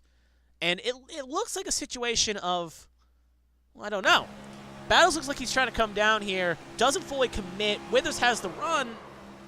I don't know, because if Battles fully comes down, that probably doesn't happen. But at the same point, it's very odd. Just a very odd yellow, if you will. We'll take two more looks at this. This time we'll focus on Chris Fleming. We'll watch him through this accident here. Oh, he's just an innocent bystander. 11 comes up and just, yeah, gives the hip check to 38. But we'll take one more look, this time on Dale Markowski's. Obviously, he avoids that incident, but then something happens here to him. So we're going to watch Markowski here. This is after the caution.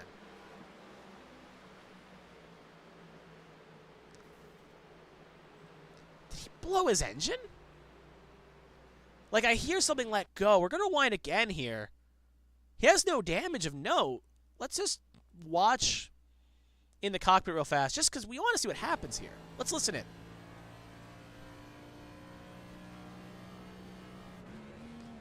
Oh, I think he may have money shifted. Oh, so that took Markowski out of this race. He just money shifted. Oh, that's gotta suck. I don't know what exactly happened, but you saw it went from 4th to 3rd to 2nd. He over-revved it, and that caused the engine to expire there, taking Markowski out of this race. Oh, you hate to see that. That is just a mistake. Not sure what happened. Hopefully, he fills us in the chat here. So I'd like to know what happened mostly there, because that's very odd, the money ship, especially when you're not involved in the incident at all. Just very odd. Well, I'll keep an eye on if he does say anything, but that's just unlucky. Anyway, though, 16 laps to go. We'll have 15 when we take the green. Hagen, Oberstadt, row 1. Featherplace, Baxter, row 2. Adams, Feemster, row 3. Hackney, McDonough, row 4. Marshall, Dila, your first 5 rows here.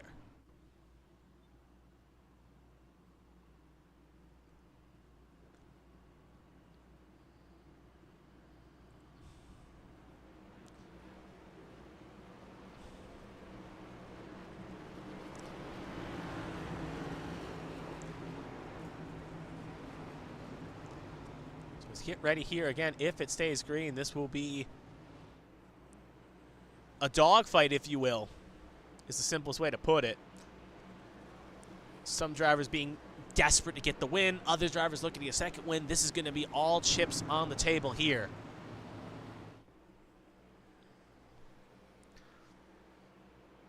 Let's see how they settle it.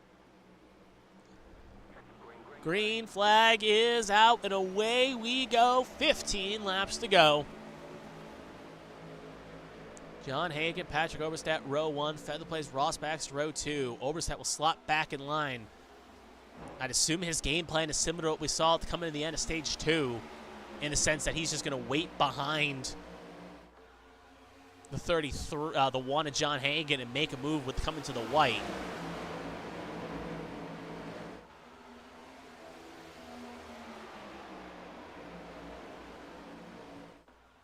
Featherplace in 3rd as well. Ross Baxter, again, you could argue those buoy carves may be in the catbird seat.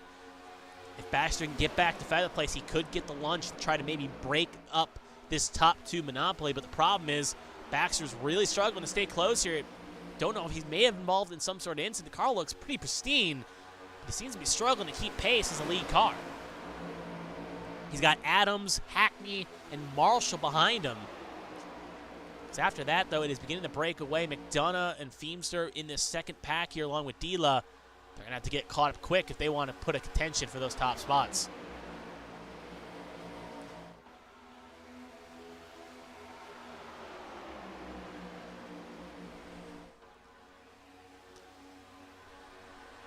So fastest lap there by Jonathan Adams. He's going to get the inside. They're going to shuffle Ross Baxter back here. A bit of inexperience. That's going to put Baxter back here, and he's going to have to fall right behind Edward Marshall. So Featherplace just lost his help there. And in turn has opened the door for Beatron with Adams and Oberstadt. Like I said, no real major alliances that I'm aware of. I'm just going to double check to make sure I'm not missing a team or missing a connection here. Obviously, Oberstadt looks comfortable staying in second. Featherplace way up the road there. Yep. Edward Marshall drives for Sunday Money. Obviously, no help in that pack. You can see right there, Mark Dealer trying to go to the front here. He's going to jump out and make a second line. Obviously, friends are where you can find them. Teammates be you-know-what. But at the very least, you still want to know where your teammate is, as he can give you the best help anyone else can, especially in the late goings. 10 laps to go here. Fastest lap last time by for Josh Gaiman in the race. 28.87. That draft is a wonder. Car's getting a bit antsy. You can see Feemster looking at this top 7 we see on track. A win would probably help the most is, again, Jonathan Adams and Patrick Oberstadt, if my points are correct. As Adams at the moment is, I believe, above the line by about 41. Oberstadt above the line by 32. Marshall obviously has win. Hackney not qualified enough races. Hagen and Featherplace both have at least one win locked into the playoffs. Ross Baxter would be the other beneficiary if he can find his way to victory lane. But Featherplace gets scooted out of the way by Jonathan Adams. They're going to be side by side. Here comes Feemster on that second line. He's going to have to drift back here. He's not going to get back in. Marshall going to think about joining in tow. So Marshall, Featherplace, Feemster going to be the outside line here. Leaving a Beatron, SRD partnership here on that low line with Keith Hackney. 9 laps to go. Wood almost out of the groove here. They're pushing and pushing for all they got. Personally, I think they maybe that outside line has one chance to get forward here.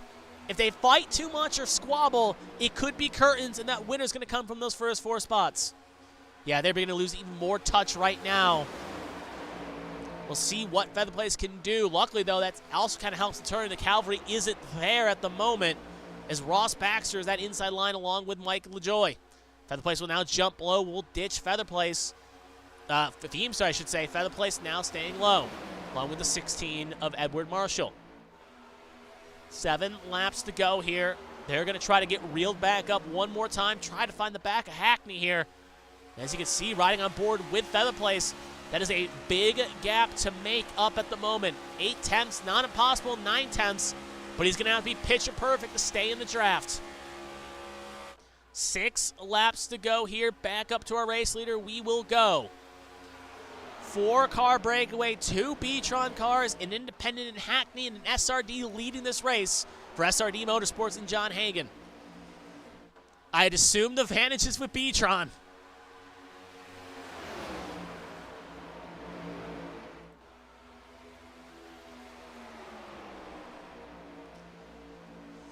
But I also assume Oberstadt is waiting until the final lap, maybe the final corner, to do something here.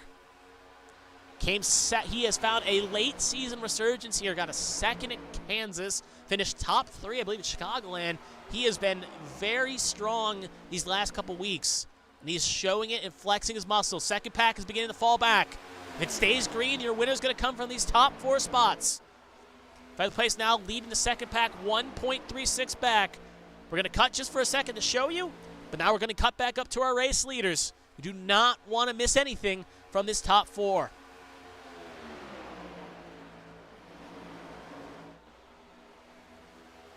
Name of the game, what is the plan? You want to make a move, you want to lay back just a little bit, try to get the shove, but you know Hagen's watching his mirror right now and watching it clean. Oberstadt not thinking about anything right now.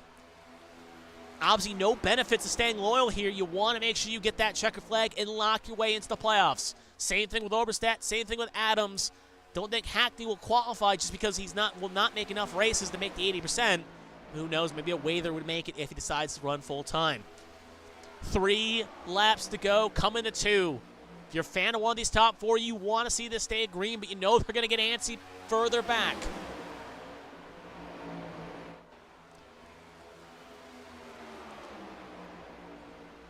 Oberstadt pushing Hagen.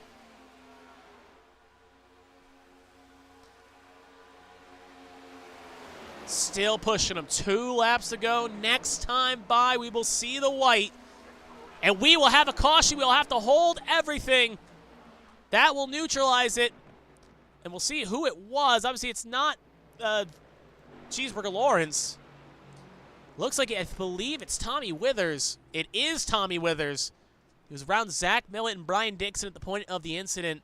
And that front end is caved in. Obviously, we didn't get a good look. So we'll take a look now and see what happens. Obviously, Withers way further back here in the second pack here. We're going to play it out. Oh, I'll have to look at the eye of Scott. That's a horrible lick there for the 43.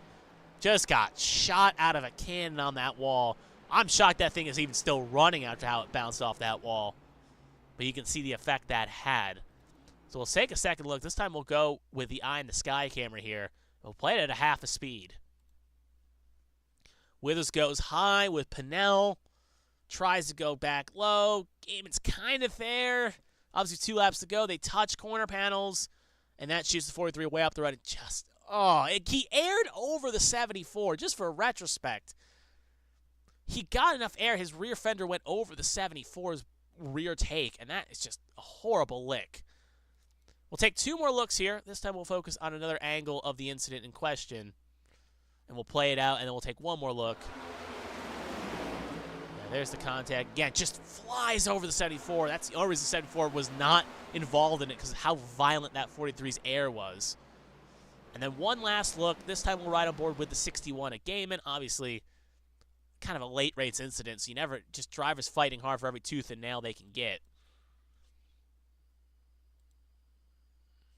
Yeah, just situation. It's late in the race. The hole's there, but Withers tried to come back down, but it's too little, too late. At the same point, you could argue a lot of things.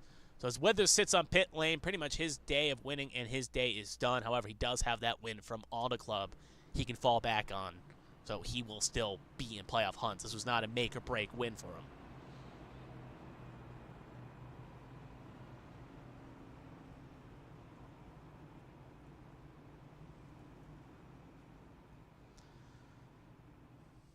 So this changed a lot of things.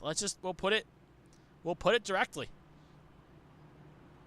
It resets the table, changes everything, gives drivers a different reprieve. Now with different lines, different pushes, things can change and change on a dime. Quickly to run over the green-white checker rules, as now we are officially in green-white checker territory. There are not unlimited attempts like there were last year. Drivers will have 3 attempts at a green-white checker, this starting the first one. A green-white checker consists of this if you are new to the sport. Drivers, the leaders and all that, will take the green here to start the restart. If they make it around 1 successful rotation before a caution is called, and they see the white flag, the race, they'll take 1 successful rotation into green. If the leader sees the white, they will race back to the line, winner will be called. If a caution were to come out before the race leader sees the white flag, we'll re-rack them and do it again. They'll have 3 attempts to try to make it up to make a finish here. After the 3rd attempt, no cautions will be called, and they are racing back to the line.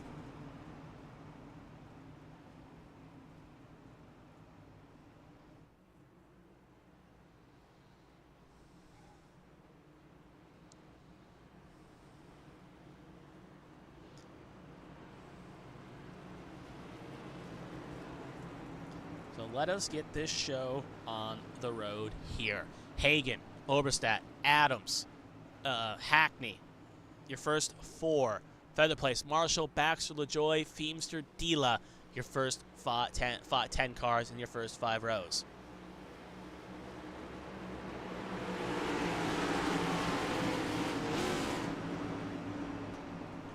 Obviously, team owner John Smeal in the chat watching anxiously as his driver takes the flag here, hoping to see his driver successful.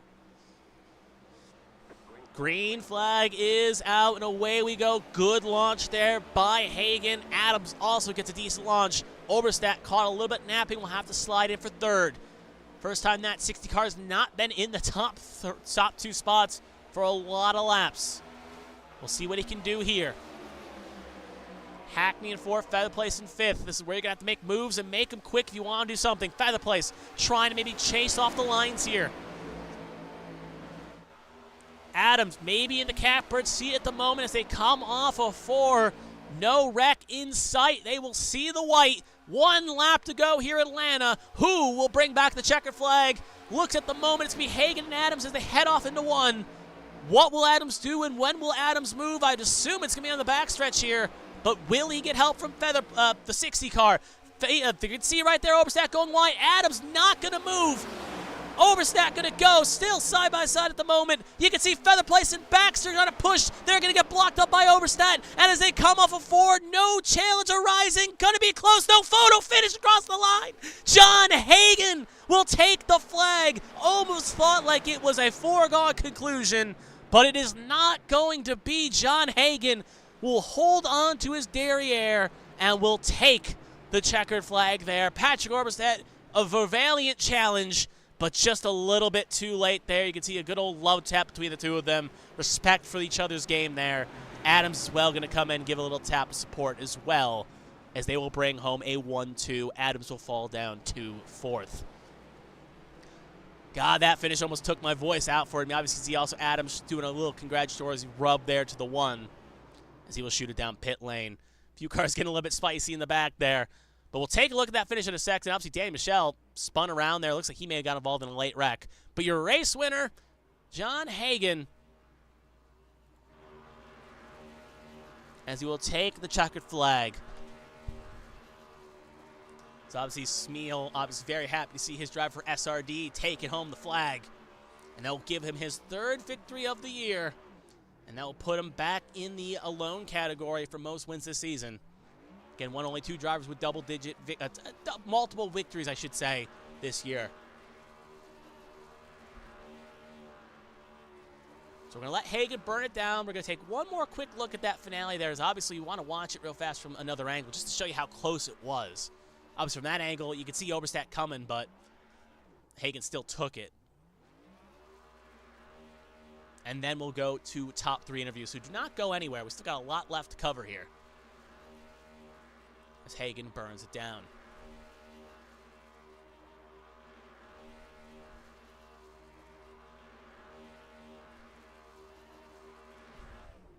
So as he finishes up his burnouts here, and he's going to do his little victory lap here, we're going to cut back and watch the last lap here of the replay here. So we're going to watch this from this corner. Obviously, we're about 2 corners back here. We'll actually go to the back straightaway here, as we're just going to watch this again. So you can see here coming down the line. Actually, we'll do it from about here. Oberstadt pulls out a line here, trying to get something to happen here. Adams stays in co. And you see the 34 and the 22 of Baxter coming up, going to give the shunt to the 60. And as they come off of 4 here, we're going to slow it down here. And you can see right there, you can see the push. Look how squirrely that 60 is. Trying to drag race it, trying to do what Knowledge did in the Preakness. But as they come to the line, just running out of time.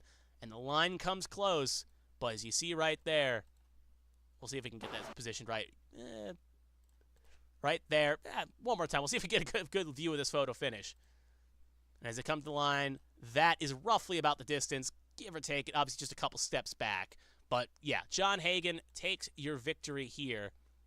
Right there. There we go. That works. You can see right there just how close it was between the 2 cars coming to the finish line. There's a better angle.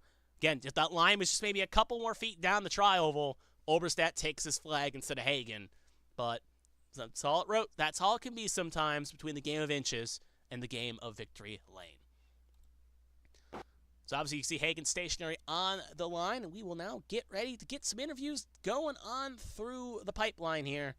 So we're going to check to see if everyone's ready, make sure the audio levels are good. I believe this should make everything work here. See if everyone's filed on in. Yep, top 3 are in. So we'll go 1, 2, 3 here. We'll go from Hagan to Oberstadt to Feather Place, and we'll hear thoughts now. John, Not out where, bro. Oh, hello. Yeah, hello indeed. Had to take you from the interview room. Congratulations on the victory. Congratulations on first place. My name is Kevin. How you doing? Hello, Kevin. Yeah, we'll obviously have to talk about a lot here, but it seemed like, we'll start at the beginning, you seem to have a very dominating car, to say the least. You qualified on pole, and that thing looked like it was on rails. You were not giving up going to the back or anything. So, obviously, plate tracks being a bit different, it's about controlling your pace, but I guess your mindset was just staying up front was the best course of action. You didn't want to try to drift back and get back with the squirrels? Oh yeah, no, you never want to get really if you can control it, get further back than like fifth, because then you open yourself up to getting trapped and put in bad spots. Mm-hmm. That was the game plan, and Pat was up there the whole race with me in that top five. Just we were just keeping ourselves up there, keeping ourselves out of the trouble and in contention. Mm-hmm.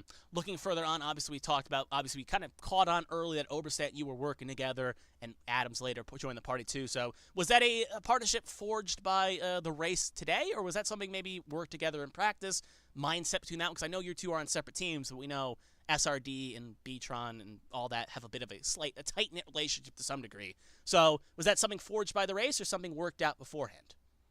Well, probably for the last like 2 years, me, Pat, Adams, and the rest of either CBR or B-Tron or whatever league we're in, we all try to work together at these plate tracks. Mm-hmm. And so at the end of that race, like we spent the whole race keeping us in contention. And at the end of the race, I'm like, I can't be mad at him when he makes his move. So luckily, by the distance of what, an inch, 0.003 of a second, I come out on top, just like last year. Last year, Pat was pushing me, and he lost out by a nose too. Mm-hmm.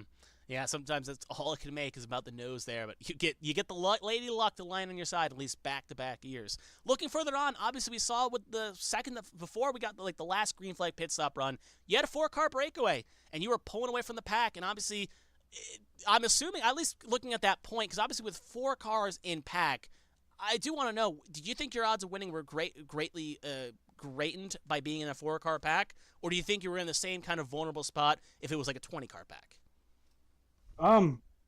With the 4-car pack, I mean, there's only 3 other cars to create momentum, and even if one of them's not on the same page, they're not going to get enough round to do anything. So I was real happy when it was 4 cars, and I mean, I even had my friends there, so it's not like they were going to leave me to dry with 5 to go. So I was okay with it being 4 cars, and then I was a little bit more worried when the pack got together because who knows what happens then? It becomes chaos when the pack gets grouped up together, and either way, the result was the same. We came out on top. Yep. One more question before we move onward here. Looking at the final lap and the final restart, we obviously triggered a rewind checkered, and you got the good launch. You had Adams behind you. Oberstadt tried to move out high. So take us to that last lap in your perspective and what you were doing. Were you going to make any aggressive blocks, or were you just going to hold that inside line and whatever happened happens? I was definitely looking in the mirror the whole way, just wondering who had the run when and what was going to happen with it. I made a business decision to not pull up in front of Pat going 15 miles an hour faster than me, and it worked out. So yeah, I was definitely considering it, but it was too big of a run for me to even think about pulling out blocking, and I'm not going to screw him over like that and put him at risk of getting wrecked right there before the line. So yeah, I mean, it worked out. It did. Looking onward, obviously, we have a week off next week for Memorial Day, and then back onward to Darlington we go. So with 3 wins on the year, and you're pretty much locked to the playoffs. Obviously, I'm not going to say it changes the mindset, because obviously you're going to run hard no matter what week it is. But thoughts on Darlington as a track? Do you think it's a track we can see you get that elusive 4th? Oh yeah, I love Darlington. Pretty much anything. I love anything in this car. I love this car. So yeah, the real questions are the plate tracks, and we answered that question today. I did okay. Yeah. At the very least, you're probably thankful that there's no plate tracks in the playoffs. But anyway, we got to the point of the show. So I want to thank family, friends, sponsors, what have you. Floor is yours. Take it away. Shout out my teammates at SRD Motorsports, Keith, Brian, and Matt for working with us through that race. Some of them got caught up in their own stuff and weren't there at the end, but appreciated to them throughout the race for working with me. Shout out to Pat and John there, obviously at the end, for working with me too. Good buddies of mine. Shout out my family who's back home watching this thing. I love y'all. Shout out my beautiful girlfriend for being supportive every time I do one of these. It's awesome. And shout out you, Kevin, and the rest of the crew in the ABN broadcast booth for putting on these beautiful broadcasts. And shout out to the ARCS admins for putting on this league. Well, it's been great talking to you, John. Enjoy the weekend off. Hopefully you can watch some of the double. And until then, we'll talk to you presumably for the end of the year. But enjoy the week off, and we'll see you back on the track at Darlington. Thank you. And that was our race winner, John Hagan. And that will move us on nicely to the car that ended up finishing second. as Hagen did allude to. Obviously, it was a very close finish between the two of them. We'll hear from the second place finisher now, and we'll bring him in and hear his thoughts now. Patrick, this is Kevin, the ABM booth. You got a copy? Yes, I do. Obviously, you had a very eventful race, to say the least. Obviously, qualified quite well. Obviously, we heard of the plans between you, SRD, and obviously Hagen and co. But we'll have to start at the beginning as well. So, obviously, qualified well, ran decent. I guess similar strategy was just being the wingman to Hagen to some degree and just riding around until we got to end of stages. Yeah, that was the plan because Hagen's always good in every track. But, yeah, it was just trying to stay with him up at the front, and then when it came down to it, we were going to just fight for the win. But I guess I fell a little short, 3,000 short. Very closely. We've seen that multiple times at Atlanta this year, and it's just every time A Square comes to Atlanta, someone always ends up on the heartbreak trail.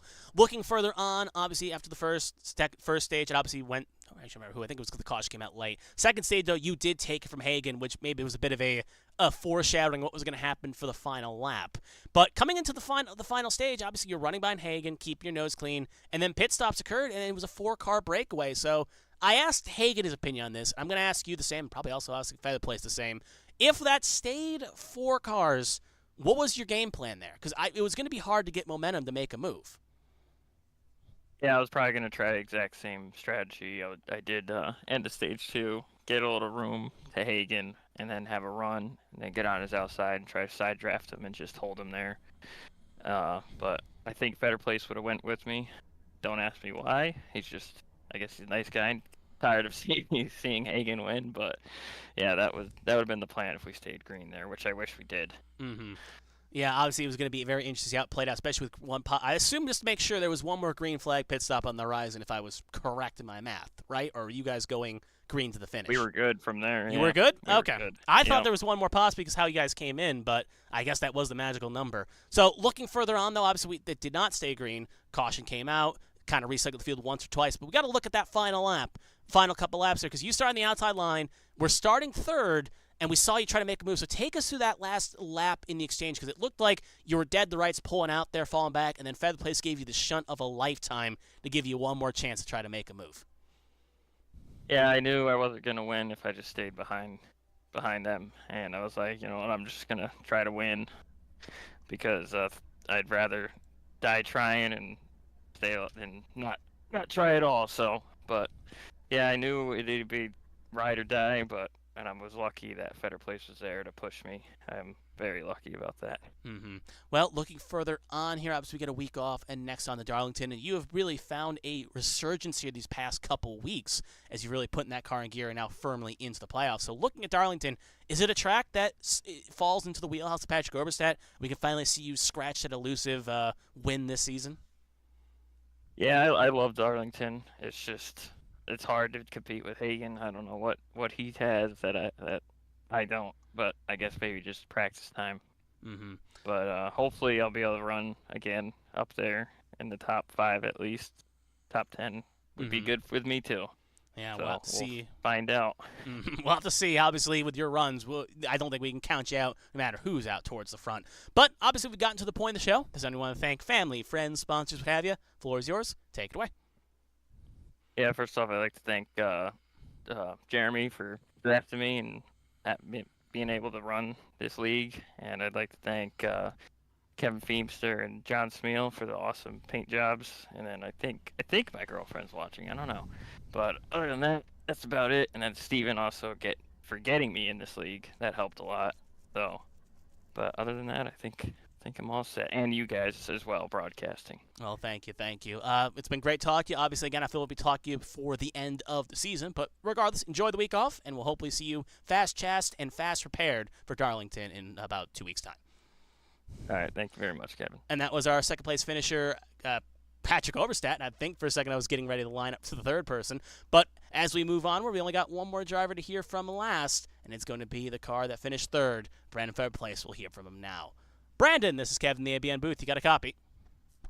Hey, how's it going? It's going good. Obviously, you also had a very eventful race, and we'll have to start at the beginning. Obviously, looking at the qualifying order real fast, top 3 qualified in 1, 2, 3, finished 1, 2, 3, which is something you don't see very often. But we got to look at the beginning here. You obviously were dominating early with Millet by your side, but then when green flag pit stops occurred, he got busted in the second stage.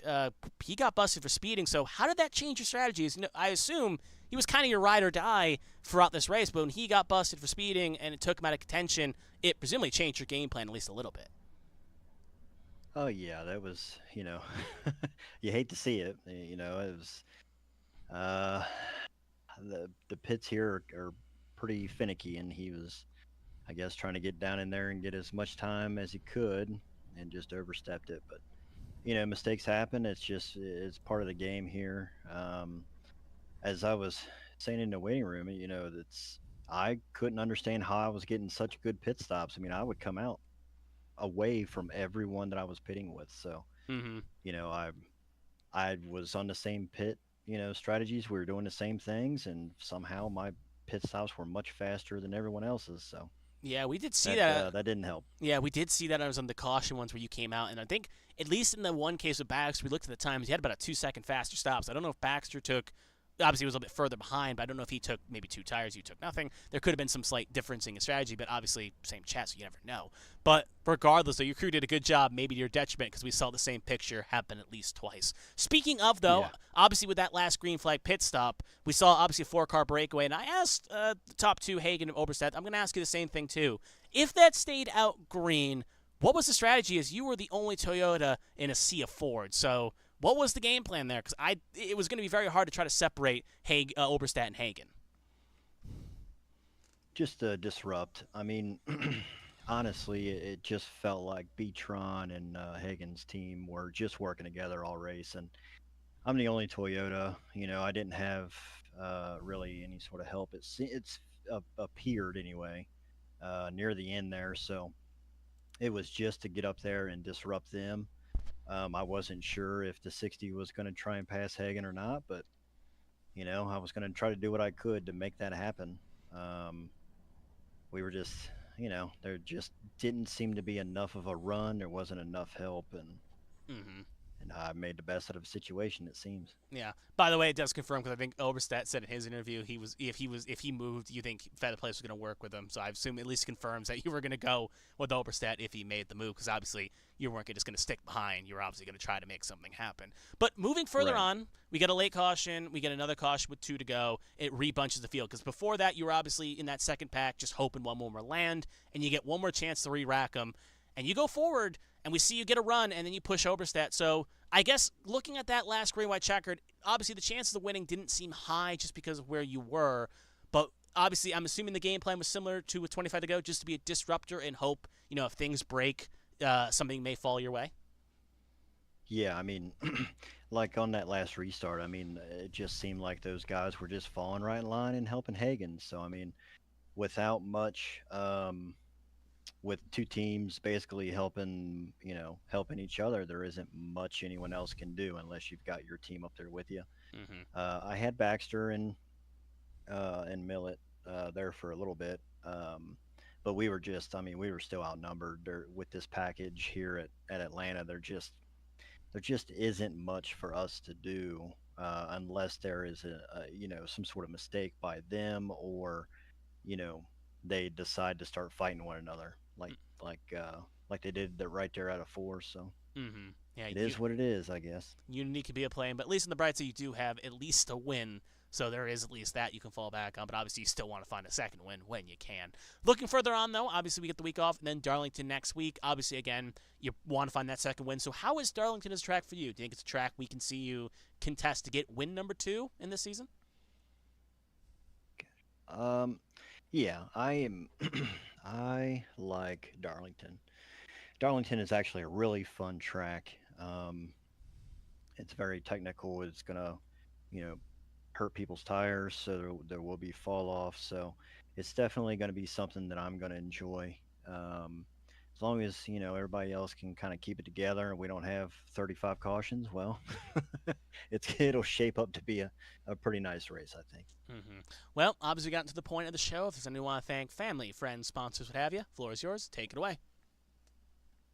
First and foremost, thanks to Bill Esports, Ross Baxter, Brian Dixon, Zach Millett. Thanks to those guys for all the help. Thanks to ABN for putting on the broadcast. Go back and I can't wait to go back and watch this one. And just thanks to everyone who watches. And we'll see y'all in 2 weeks. All right, enjoy the week off, and hopefully, again, recharge, re-energize. You can find win number 2. But regardless, I think we talk before the season's end. So take care, enjoy the week off, and we'll see you back here at Darlington. Thank you. You too. And that was our third-place finisher, Brandon Featherplace. And with that, our interviews have come to a close. So we are going to take a quick look at the final results here, and then I'm going to get out here myself, because I do want to catch the end of the All-Star race. I think it's still going.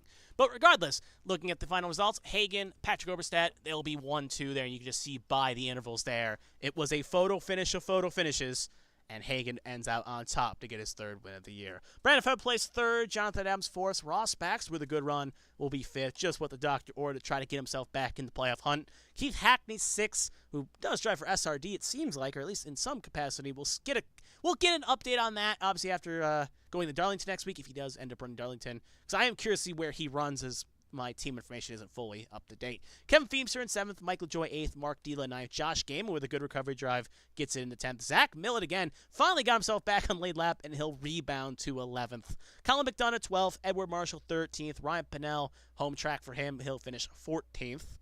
Moving further on, Matt Vordon 15th, Austin Mongold in the Finland row 16th, Brian Dixon 17th, Danny Michelle, who just felt cursed today from some of his own words I've seen, he finished 18th, Josh Battles 19th, Chris Fleming 20th, Chris Burton 21st, actually, Chommy Withers 21st after the crash, Chris Burton 22nd, and Mike Lawrence 23rd, so they finished ahead of Withers, but they were multiple down, so Withers ends up falling to 23rd, keeps 21st, I guess, because of how the caution, landed and all that. Brian Johnson, 24th. Dale Markowski, 25th. Mark Kissenweather, 26th, first of the retirements. Ethan Woods, 27th. And Robert Keach Jr. rounds out the cars in 28th spot. And obviously, that is where it will end.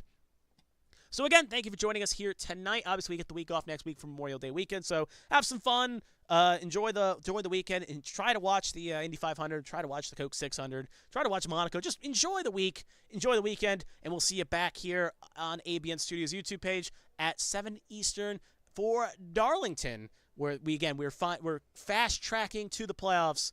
And after tonight, just gonna quickly get the math correct here before I take a guess. Let's just make sure we got this right.